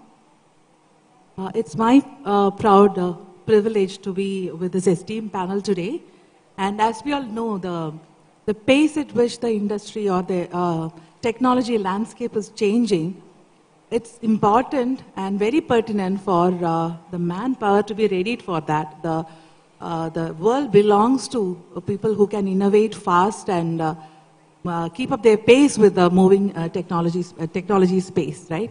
So this esteemed panel today will be sharing their views and visions on how to build a technology talent ecosystem which is sustainable, especially for Tamil Nadu as well. Their views on how to build this talent ecosystem and explore some of the strategies for cultivating this ongoing, innovators which we need. We really need innovators to keep up the pace of the industry what we are having. So, the first question or rather, first topic which I would like to, garner your attention is towards updating of curriculum, which has been discussed much about, how the curriculum followed in the academies or the technology institutions need to be updated on an ongoing basis to match up with the industry expectation. So, what are your thoughts on that? What's the frequency of this updation needed, and how can curriculum be commensurate with the technology demand of the industry? So, would you like to go, sir, first on this? Shrik? No, you would like to start? I just put it this way. See, we are living in the cusp of, transformation of digital journeys, be it in, personal life, business journeys. First and foremost thing is, I think, with a lot of disruptions which is taking across the industries, okay, we should be very cautious about oneself in terms of, we should not be forgetting that we are human beings. It's the first and foremost thing, because that's the one thing, because we are connected with the emotions, feelings, all that, right? So with that, I think very important that one has to be for oneself in our lives. Coming to the digital era, so I think tons of data is available, and we are actually not with us, especially students. I am feeling that in this audience is more of, I'm sure that more than 60% of the audience is actually students from various esteemed organizations, institutions. I would like to say that so you please be balanced in terms of what you learn, and make your foundations digital learning very, very solid in terms of basics. So having said that, these two things, balancing life as well as the technology learning. So from the point of view, your question is basically how do you make the school, our institutions syllabus much more oriented towards making them industry ready kind of a thing. See, thing is, our institutions by and large, we are actually regulated by UGCs, okay, MHRD and all. So we are actually going with the kind of a framework under which Government of India or concerned bodies actually put up the framework under that need to be, every syllabus need to be put into place. I feel that I think some autonomy also need to be given in terms of how do we basically institutions make their own syllabus in terms of going with the industry, what market demands are, and how we can cope up with kind of a demand and supply kind of bridging this gap. That is a kind of autonomy, because most of the institutions today are actually being autonomous because of this reason. So I think they have a lot of, they're actually well ahead of the curve in terms of those actually not being autonomous. But at the same time, the catch is, the flip side of the being autonomous is that how do we make up the students? It's not like just making factories and creating labors, techno labors. It's not like how do you make 360-degree person? How do you make that kind of a thing is very important at the same time to have a holistic development, because the workforce need to be leaders tomorrow. How do you make that journey happening? I think that that's how I think. With that, I'll leave it to. Sure. Thank you, sir. So Shrikant, I would like to pick your brain on this, because you have been a conduit between the academy and industry. And what are your views on the curriculum updating, and what should be the pace, or what are your thoughts on that? Good afternoon, everyone. See, just to give you an add up, that ICT Academy is there since 2009 and 2008, and we have been finished 16 years of our journey.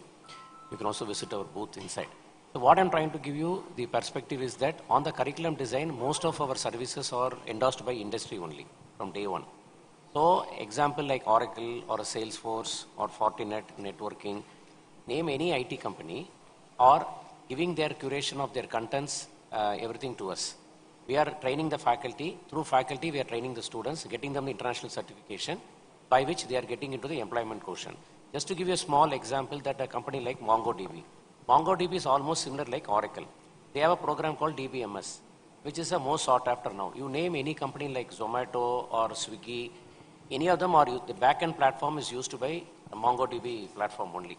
So that is a new norm, and most of the companies are using. What we are doing is that for the product whom we are trying to position with the colleges at large, making the student ready, the users of MongoDB are recruiting those students. This is the first intervention.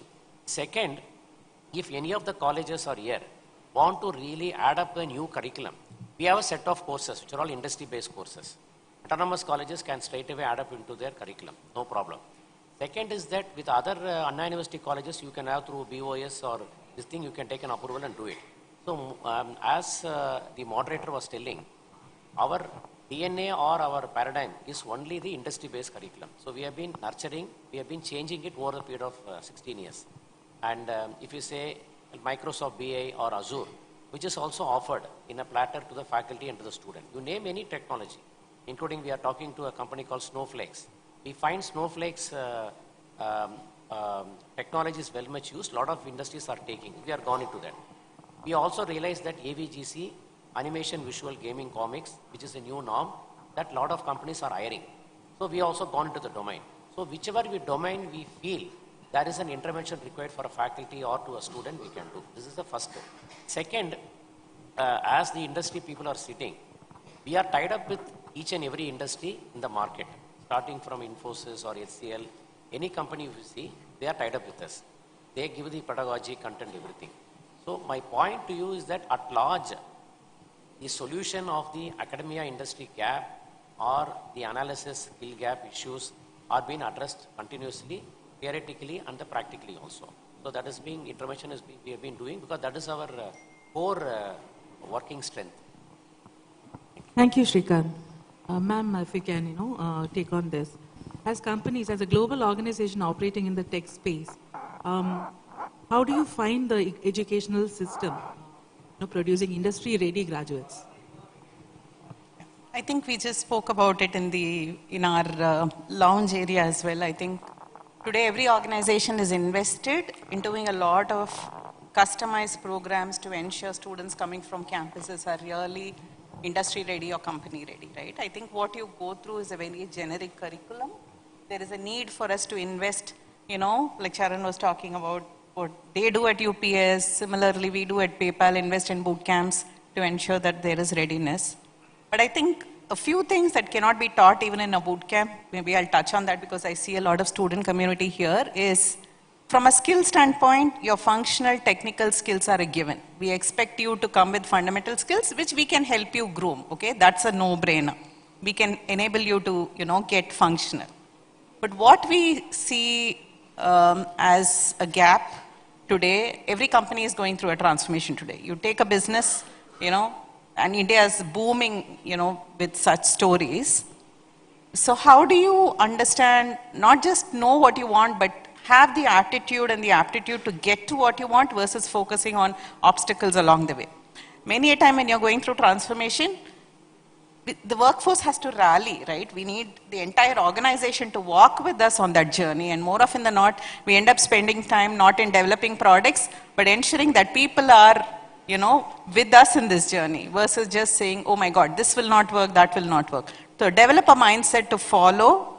I know you have to ask questions and be open about it, but also develop a mindset to follow. We had one of our values long ago, which was debate, decide, and deliver. Debate is done. Decision is made, start delivering. Focus on, what you have to do versus just focusing on obstacles. Sharpen the saw, again, is very critical, Rama, I'm sure. Absolutely. These two axe cutters were spending the same time cutting the tree, and one was like felling trees by the dozen, the other was not. And what he did, he was sharpening, what they call sharpening the saw at home, right? That's what helped him.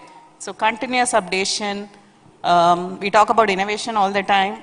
For me, it's not that $1 million idea, but incremental innovation, what you do, small things that you can bring to the table. So these are skills that one cannot teach even in an academic institution, but as students, how do we think about those and adapt to that is a big question.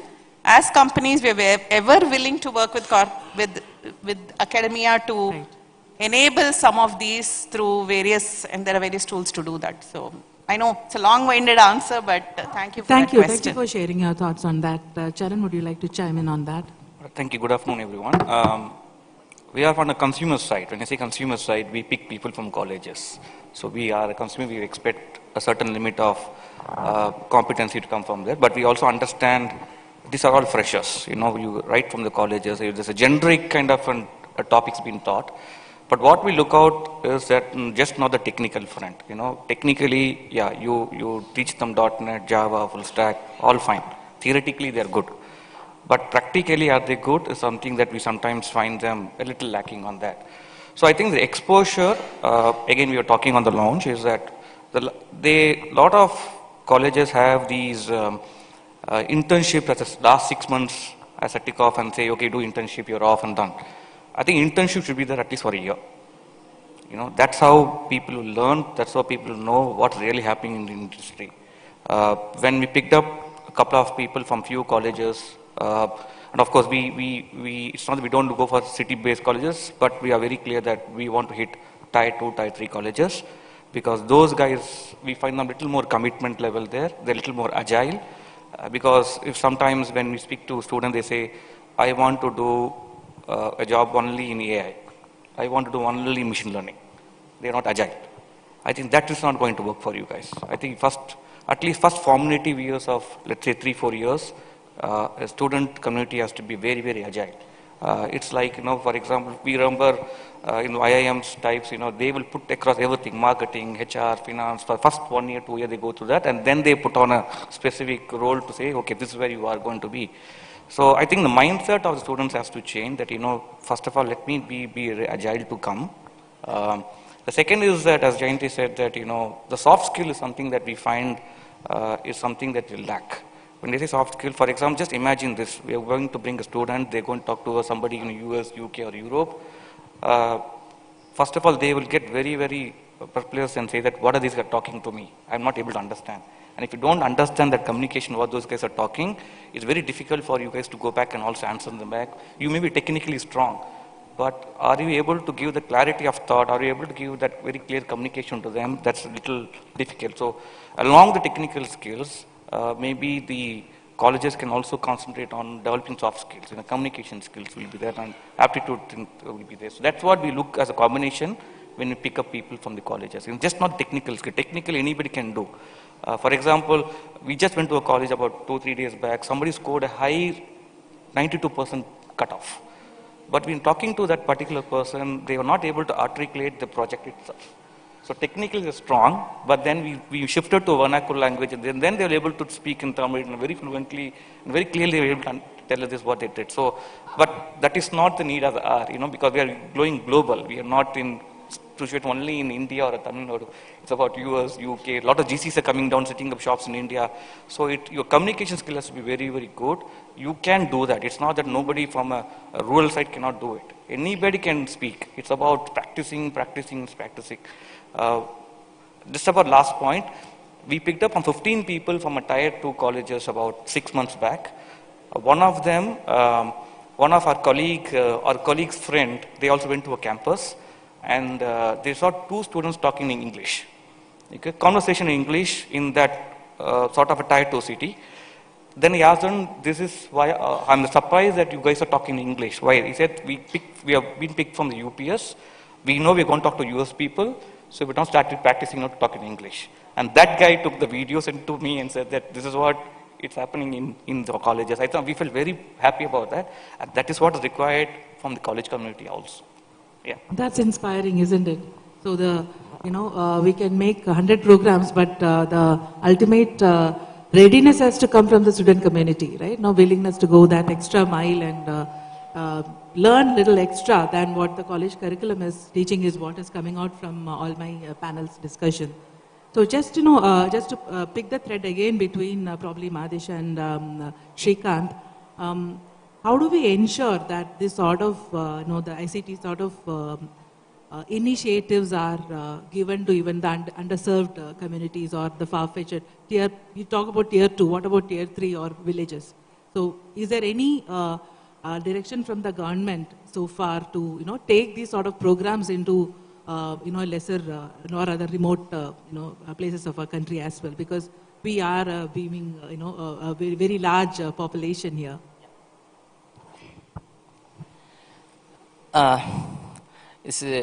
Look at today, we have about 1.4 billion population in India.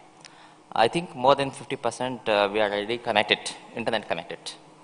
And after that, if you can look at the stats of, basically how many of them actually engage with social media and digital literacy and all. So when it comes to that, it's about more than equally as internet connected. Those who are connected, I can put it this way, digitally literate. In a way, how do you use this, access the technology and start using the technology point of view? If you can look at, so with the introduction of UPI, the things have dramatically changed in India.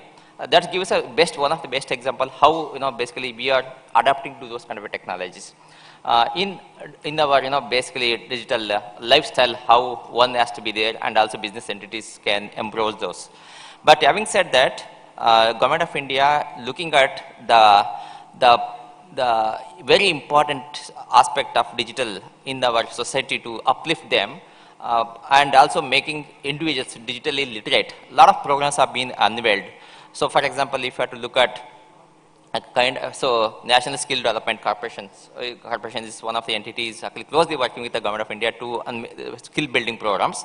Some of the programs like Atal Incubation Centers, Atal Tinkering Labs. Basically, Atal Tinkering Lab is to millions of students. They want to get engaged in create a curiosity about digital journey, and then get embrace, basically create a kind of a curiosity and interest in making sure some kind of a prototypes in their kind of a college schools, very in the elementary school itself, and then build building blocks about that, and then start taking about.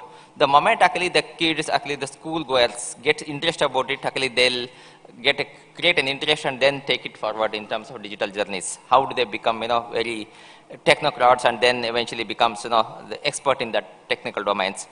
So digital literacy, a lot of rural digital literacy rate, ITI, diploma levels, all that has been going on, and Government of India's like Pradhan Mantri,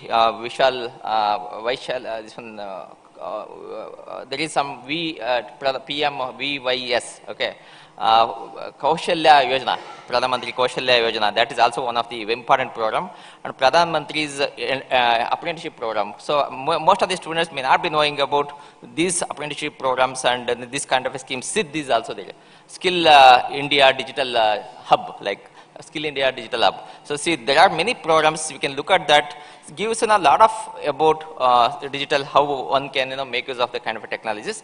And yes, government is very pushy in terms of making sure that not only taking this network access to the digital in terms of BharatNet and things like making the internet available in the rural side, but at the same time, how do we make them digitally connected and digitally literate? So there are many programs. I would request, I would actually suggest that everybody that make use of those kind of a platform, very fantastic, but at the same time don't lose out in terms of where you want to be at the end, where you want to excel. So make your path very clear about it. Thank you. Shrikant, would you like to add on anything on that aspect of the government outreach programs to reach out to the students of remote students or in remote areas?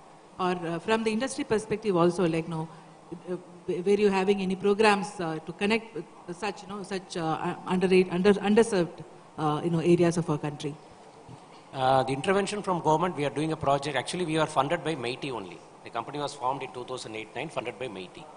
So we are doing a long-term program with MeitY now that we are going to create one center of excellence in Madurai in Tyagarajar College on ESDM and EV. So the Government of India has announced a policy that a manpower development scheme, particularly for this industry. So we are establishing our first campus there. The colleges and students will be able to access to the making them ready for the semiconductor industry on the ESDM industry. That is one intervention we are doing now. Second intervention is there to NSDC, National Skill Development Corporation. We have launched two programs. One is for the TOT, that is a training of the trainers. Any faculty member is here, can actually enroll for that program. You'll be getting access to the latest technologies domain, like example AI or ML or any domain you talk about it. We are trying to certify the faculty member. That is one program. Third is that we are also going to train some students also on the new technologies. So this is on the intervention from the government side. Other than that, there are some running programs which we do concurrently, consistently with the government support in various forms. That is one. Mainly, if you see, 90% of our work predominantly stays with industry only. These industries only are approaching the government also. So government also felt that the sovereignty or independence with ICT Academy to tie up with us. I'll just give you one example. Infosys, Capgemini, Honeywell, ITC Infotech, you name any IT company, even Cognizant, TCS, have been part of our journey. They have funded us, and we are doing a 5-year project with the MeitY. We are doing a 3-year project with Infosys, training some 45,000 students. My humble request here is that whichever industry is sitting here or any of the industry people are here, really want to tie up with us. Whether you want to come as a speaker, whether you want to come as a mentor, whether you want to come as an affiliator, collaborator, we are welcome. You can play a big part with us, either in the faculty training, industry endorsed training, or you want to become our speakers in various seminars, what we do, touch base with the clients we can do. We have our senior members also here, who have a senior members. We have a stall also. You can connect with us, this is one. Second, with the faculty, we have a host of faculty programs, both funded by industry and funded by the government. We have a faculty program which is running, cutting across all domains, from IT, ITS to AVGC to ESDM to life science, you name any sector, including BFSI. We are also doing a large program with the fintech area with a company called Finestra, based out of Pune. We are doing a program. So any industry is already available with that. So you can endorse that. Third, with the student segment, every institution, in fact, we have a CIT chairman also sitting here with us in the gathering. Any college, we have a spoke model. Every college across India, we are doing some 2,000 colleges across India. Every college we have kept a spoke model. There is a spoke in a college who act between a mediator between ICT academy and the institution. All are driven through a spoke. So the colleges, students here can approach your spoke in your own institution, who can take our services. We are doing a lot more programs. All this program, whatever we are giving, a Salesforce Cloud Architect program, or Oracle program, or Microsoft Azure BI, Fortinet program on networking, most of the programs are given without any cost to you. So that we can do. Then finally is that we also have our own research journal, which is also UGC CARE. Some of the corporates who are pursuing, who want to publish papers for a PhD, you are also welcome to submit your papers to us. That's one. Second, somebody wants to become a peer reviewer, you can also become a peer reviewer. On the Umagine, on the closing today, with the Deputy CM, we are going to launch our special issue on the AAML. Today's special issue, you will find that there are 5 articles which has come from UK, from the foreign people have done. So, intervention is large. Whoever want to play a role with us, in any form, with any industry want to play a role with us, we are open-ended. Yeah, if you don't mind, if I can just add, I think I can vouch for what Mahadesh said. We've been hiring first generation learners, especially from non-tier 1, tier 2, tier 3 areas, and we put them on par with any campus grad, put them through a special boot camp, and I can tell you the quality of candidates have really gone up thanks to all the programs that you're speaking about. We've seen that. But I just wanted to also kind of park a few points on the table. One, I don't know if you're following, a straight jacket approach, right? Let's come up with these bunch of programs and let's digitalize this and give it. Can we do more of, institutionalizing programs that work for the local community? Maybe in the vernacular, maybe in agriculture, maybe in textiles and so on. So it supports the local businesses, and development in that particular community. Second, I think like many of the countries, especially Southeast Asian countries, which mandate a year of military service or jury duty, can you consider looking at, if not 1 year, at least a few months in one's lifetime where people like us can go, the student community can support and spend time integrating the community, because they're all first generation learners. I mean, you don't have parents who are educated. None of them are educated as, for most parts, right? So it needs that community to come together as well. Just add on to, before you ask, the thing is, train the trainers model is very important, because the kind of a population we have. Let me tell you, the moment actually we put some percentage of a population, is like workforce, okay, to make it industry ready for that, it's very highly difficult for any institutions or anything, because we have to train the train models. I'll just give an example. See, for example, if you have to train some student community or education institutions community as a large, what it do is perhaps I tried that, I wanted to do it in Karnataka government, engage partners, corporates, and mandate corporates that every corporate should mandate there are architect level person who should actually build take up at least 2 sessions in a year to every colleges. Okay, they can train the faculties. The faculties will train faculties and students of the final year degree. They will actually train other students. Okay, and you can create a kind of a portal for that. And the moment actually government mandates this, I'm sure that corporates, hand in hand work with academics. Academics actually is kind of a spillover mechanism. then we can reach out to the masses and create what is the skills level required, which is actually high tech or in the maybe in the very fundamentals or at those who are actually want to be in the support services. You can navigate those kind of things, and I am feeling that the corporates who are in the, actually if you want to create high tech this one engineers, I think architect levels, which is actually very, very less to find out in the industry. Those communities available, if the corporates come forward to engage with the government and start doing this one, and this can transform in terms of reaching out to those who would want to aspire to be those kind of levels. Sure, thank you. That was a very different thought process, Jayanti ma'am, which you added. The industry need not be specific. What is probably relevant for the communities in the remote areas, like can we create more job opportunities by relevant interventions, whether it is industry or academia or government coming together and creating programs which is more relevant to the remote areas for underserved areas especially, is something which would be relevant. So that's a thought process which you are mentioning. So moving back to the IT and the skill gaps which we were talking about. As a global organization, to both of you, how do you view Tamil Nadu as a talent hub? It's very specific to the state we are in. What are your observations about Tamil Nadu as a talent hub? I think the reason why I picked up Chennai or Tamil Nadu to be set up our own GCs talks a lot about that. We did a lot of research before we finalized this particular location on that. One is the availability of the talents there. I think the education system by far is a little better than any of the states here. I was talking to a candidate a couple of days back, and then she's typically somebody from the north, and she had done education in Chennai for last 10 years. And we said that why? Then she said that the education is better here than there. So I think it's already established fact that we will have a good education systems in Tamil Nadu. We'll also have a good talent coming in.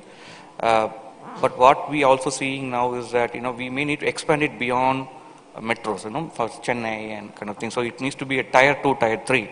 I think again, to reiterate my point earlier, we need people who's not a fly-by-night operators. Come join, experiment 6 months with this organization. I don't like the job, let me go. That is a little more higher in some of, for example, Chennai city. But if you give an opportunity for somebody from a down south or tier 1, tier 2, tier 3, they want to prove themselves. That is where we want to leverage on, and that's where we want to give them more kind of inputs on that. And I think the talent, they're very, very eager, very hungry to make a mark. Only thing that we have to tweak is how do we mold them before they come and join us. Again, that's very critical from a part of every organization that we need to do, whoever hires from colleges. So it is not that, we go to a college, we pick up people, they do the job day one. It's not going to be that like that. These are typical people who are 4 years theoretical knowledge, who are just transforming into a corporate life. From a college to a corporate life, very difficult to manage for 6 months, because college you have lots of fun, but again, corporate is not like that. It's a fun in corporate, but then you have to also work along with the fun as well. So the transition to move from a college life to a corporate life, that's something that we need to handhold people on.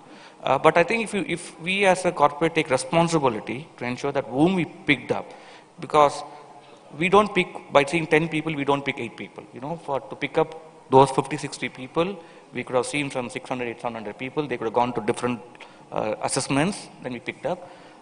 The responsibility and accountability is on us to ensure that they are successful. I think that's where whatever the colleges will teach them, whatever the students will learn, we also have equal responsibility to do that.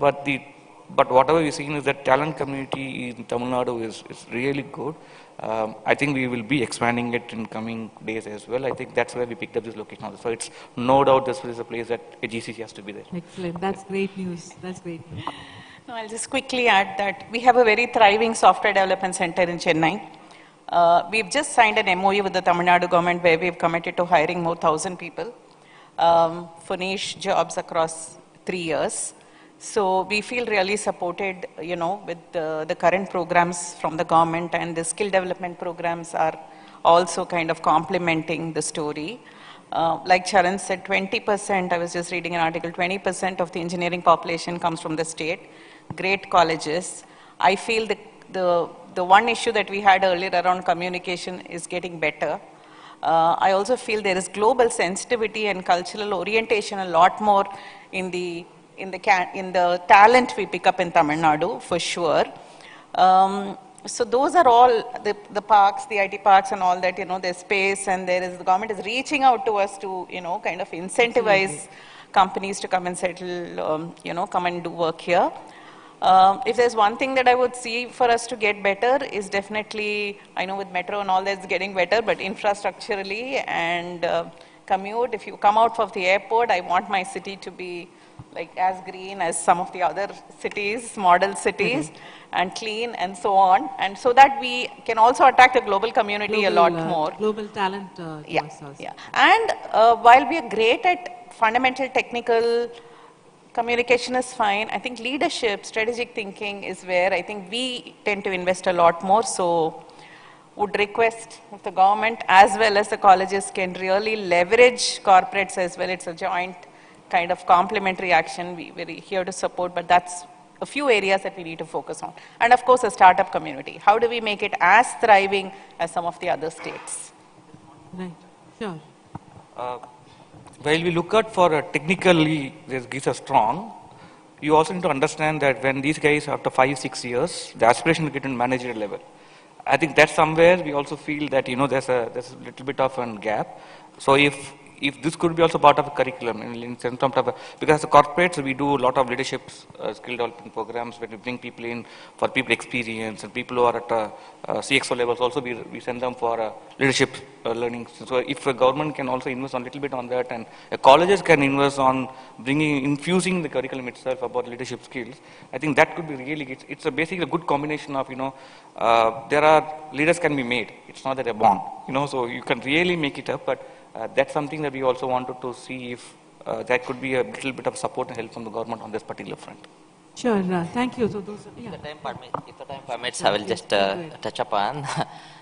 See, government intent is to basically take this industry behind metros. Okay, I must have seen this Digital India program under that very successful scheme, India BPO promotion scheme. In fact, I was one that initiated this kind of a thing to basically create a jobs in tier 2, tier 3 towns. Okay, and let even non-technical persons should be part of the journey of digital journey of India. So with that intent created, and it has been quite successful. We created the intent is to create about 1.5 lakh new jobs. It's not the repetition, new jobs. So that has made a significant progress. And today if you can look at STPS centers, okay, to promote this industry, we are actually emphasizing more about smaller towns. So 57 centers out of 65 centers in the pan-India, we are about in the smaller towns. Coming to the Chennai thing, see, the thing is blessed with kind of a good infra as compared to Bengaluru, because in terms of less traffic and things like that. But nevertheless, I think we'll have to take this to the tier 2 like Madurai and all that. And in the recent meeting of ministers, I was actually mentioning that you can make use of Vasuru as one of the gateway for Tamil Nadu. You can attract a talent pool who are working in the cutting edge technologies, bring to Chennai, and now basically empower this kind of startups in whatever way government can this one, and startups can be encouraged, incentivized to set up their units in smaller towns. This how this can percolate across Tamil Nadu region, and it can prosper, and every individual get benefited out of that. Thank you. Definitely there is a positive impression about Tamil Nadu colleges. In fact, from in my organization also, we get at least contacted by one college in a week, asking us to come and set up technology labs and have the student interaction. So that there is a lot more rigor and approach from the academia is definitely there towards the industry, encouraging us to partner with the colleges. Definitely, therefore, Tamil Nadu is actually pushing themselves as a very approachable talent market, and making it very amiable for the corporates to invest as well. So that actually segue into my next question. Again, to Mahadesha and Shrikant, probably if you can take a stab on it first. What measures have Tamil Nadu government taken, to nurture startups and the entrepreneurs, especially from this young generation, younger generation entrepreneurs, basically from educational institutions, or is there any specific programs which are happening? Okay, two things actually. IIT in ICT Academy is actually established this campus. We have office in IITM Research Park. We have technically gone there only to help the startup community, either for their hiring or helping the students to come to IIT Research Park, do some startup activity. Their ideathon can become the reality. We have technically gone there on a 22-year lease. That's what we are there. So 440 companies are there. There are around 13 center of excellence are available. So what we have seen in our journey for 3-4 years now, a lot of colleges actually got benefited. One is that the startup community has opened up for them, and some of the colleges have tied up. I'll just give you one example, that Avanashilingam University, based out of Coimbatore. A student had come on an industrial visit to the institution, 45 students. They had come, they had met, incidentally they met a Professor Ashok Junjunwala. Most of you know a renowned professor, he was there. They had given one solution for a blind people. What is the solution? That really make into reality. Today that 45 students have started a startup, funded by IIT Madras. Startup, now their turnover is 1.5 crores. Startup with a turnover of 45 lakhs. We have seen into our face-to-face. So this is a bigger intervention. They are in the third floor there. You can actually see their product. They are trying to make it as a patent. It's a very unique product they have done, a sensor-based product. So such is the intervention that we have created. Having we gone there, we are able to do this nurturing of startups or helping the students to start up the journey. And we are also understanding what is the difficulty of a startup there. The main two things is that one is marketing, second is a manpower requirement, talent pool. That we are trying to measure it up and take it up. And the second is, finally, is that there are 13 center of excellence starting from EV to clean energy to battery energy up to quantum computing, up to 60 test bed. Every department, Government of India, heavy industry, MeitY, telecom, everybody has invested in some 13 to 14 center of excellence. That center of excellence, they have got an industry academia tie-up. There we are playing a role. DRDO, they have a big establishment there. They have one program called Young Scientist Program. See, technically, as we go there, we are able to understand. One is that we are moving with IIT professors. We are talking about the new technologies, new inventions, new innovations from the startup, one from the IIT side. That is also make our very job easier. As a holistic, as a wholesale requirement, we are able to give it to the academic community at large. Thank you. Would you like to add on that? And yeah. So would like to take up or shall I? Yeah. See, STPI and MIT, we set up 24 Center of Excellences. We are not calling it Center of Excellence, we are calling it Center of Entrepreneurship. The very focus is not only building technology, how do you make entrepreneurship journey. So how do you give holistic kind of a support in terms of mentoring support, industry connect support, marketing support, as well as seed funding supports, as well as accelerating term in terms of Series B and C kind of funding accessibility. All that we have 24 Center of Excellences. Each of them actually having very niche areas of domains like you name it anything, AI to IoT, cloud security, cyber security, blockchain to all that technologies. So each one of actually doing very good in terms of creating this one. We created about 1,500 startups. We generated at least if we can take about 10 into this one, it will become a 15,000 employment has been generated. And let me tell you, most of them actually operating in the smaller towns. Okay, and this government is pushing a lot in terms of creating entrepreneurship ecosystem in the country. And we wanted we government to look forward to create a kind of a products instead of becoming a service-oriented company, product nation. And IP has been taken one of the leading thing in making sure that every company will be doing innovative jobs and file the patents, and that's how companies can evaluate and prosper in terms of this one. But as far as skilling is concerned, I think there are a lot of skilling requirement is coming up, because one have to look outward. In the moment any student community make sure that fundamentals are very clear in mathematics, fundamentals very clear about the science, and then you can look at, then it comes fingertips in terms of coding. Coding is not at all in a kind of an issue, because the coding comes with if we name it AngularJS to whatnot, Ruby to R programming, all that becomes very easy to this one. So skill building, once you make the fundamentals ready, skill, you can pick up the things and you can, basically excel in that. With the AI coming in,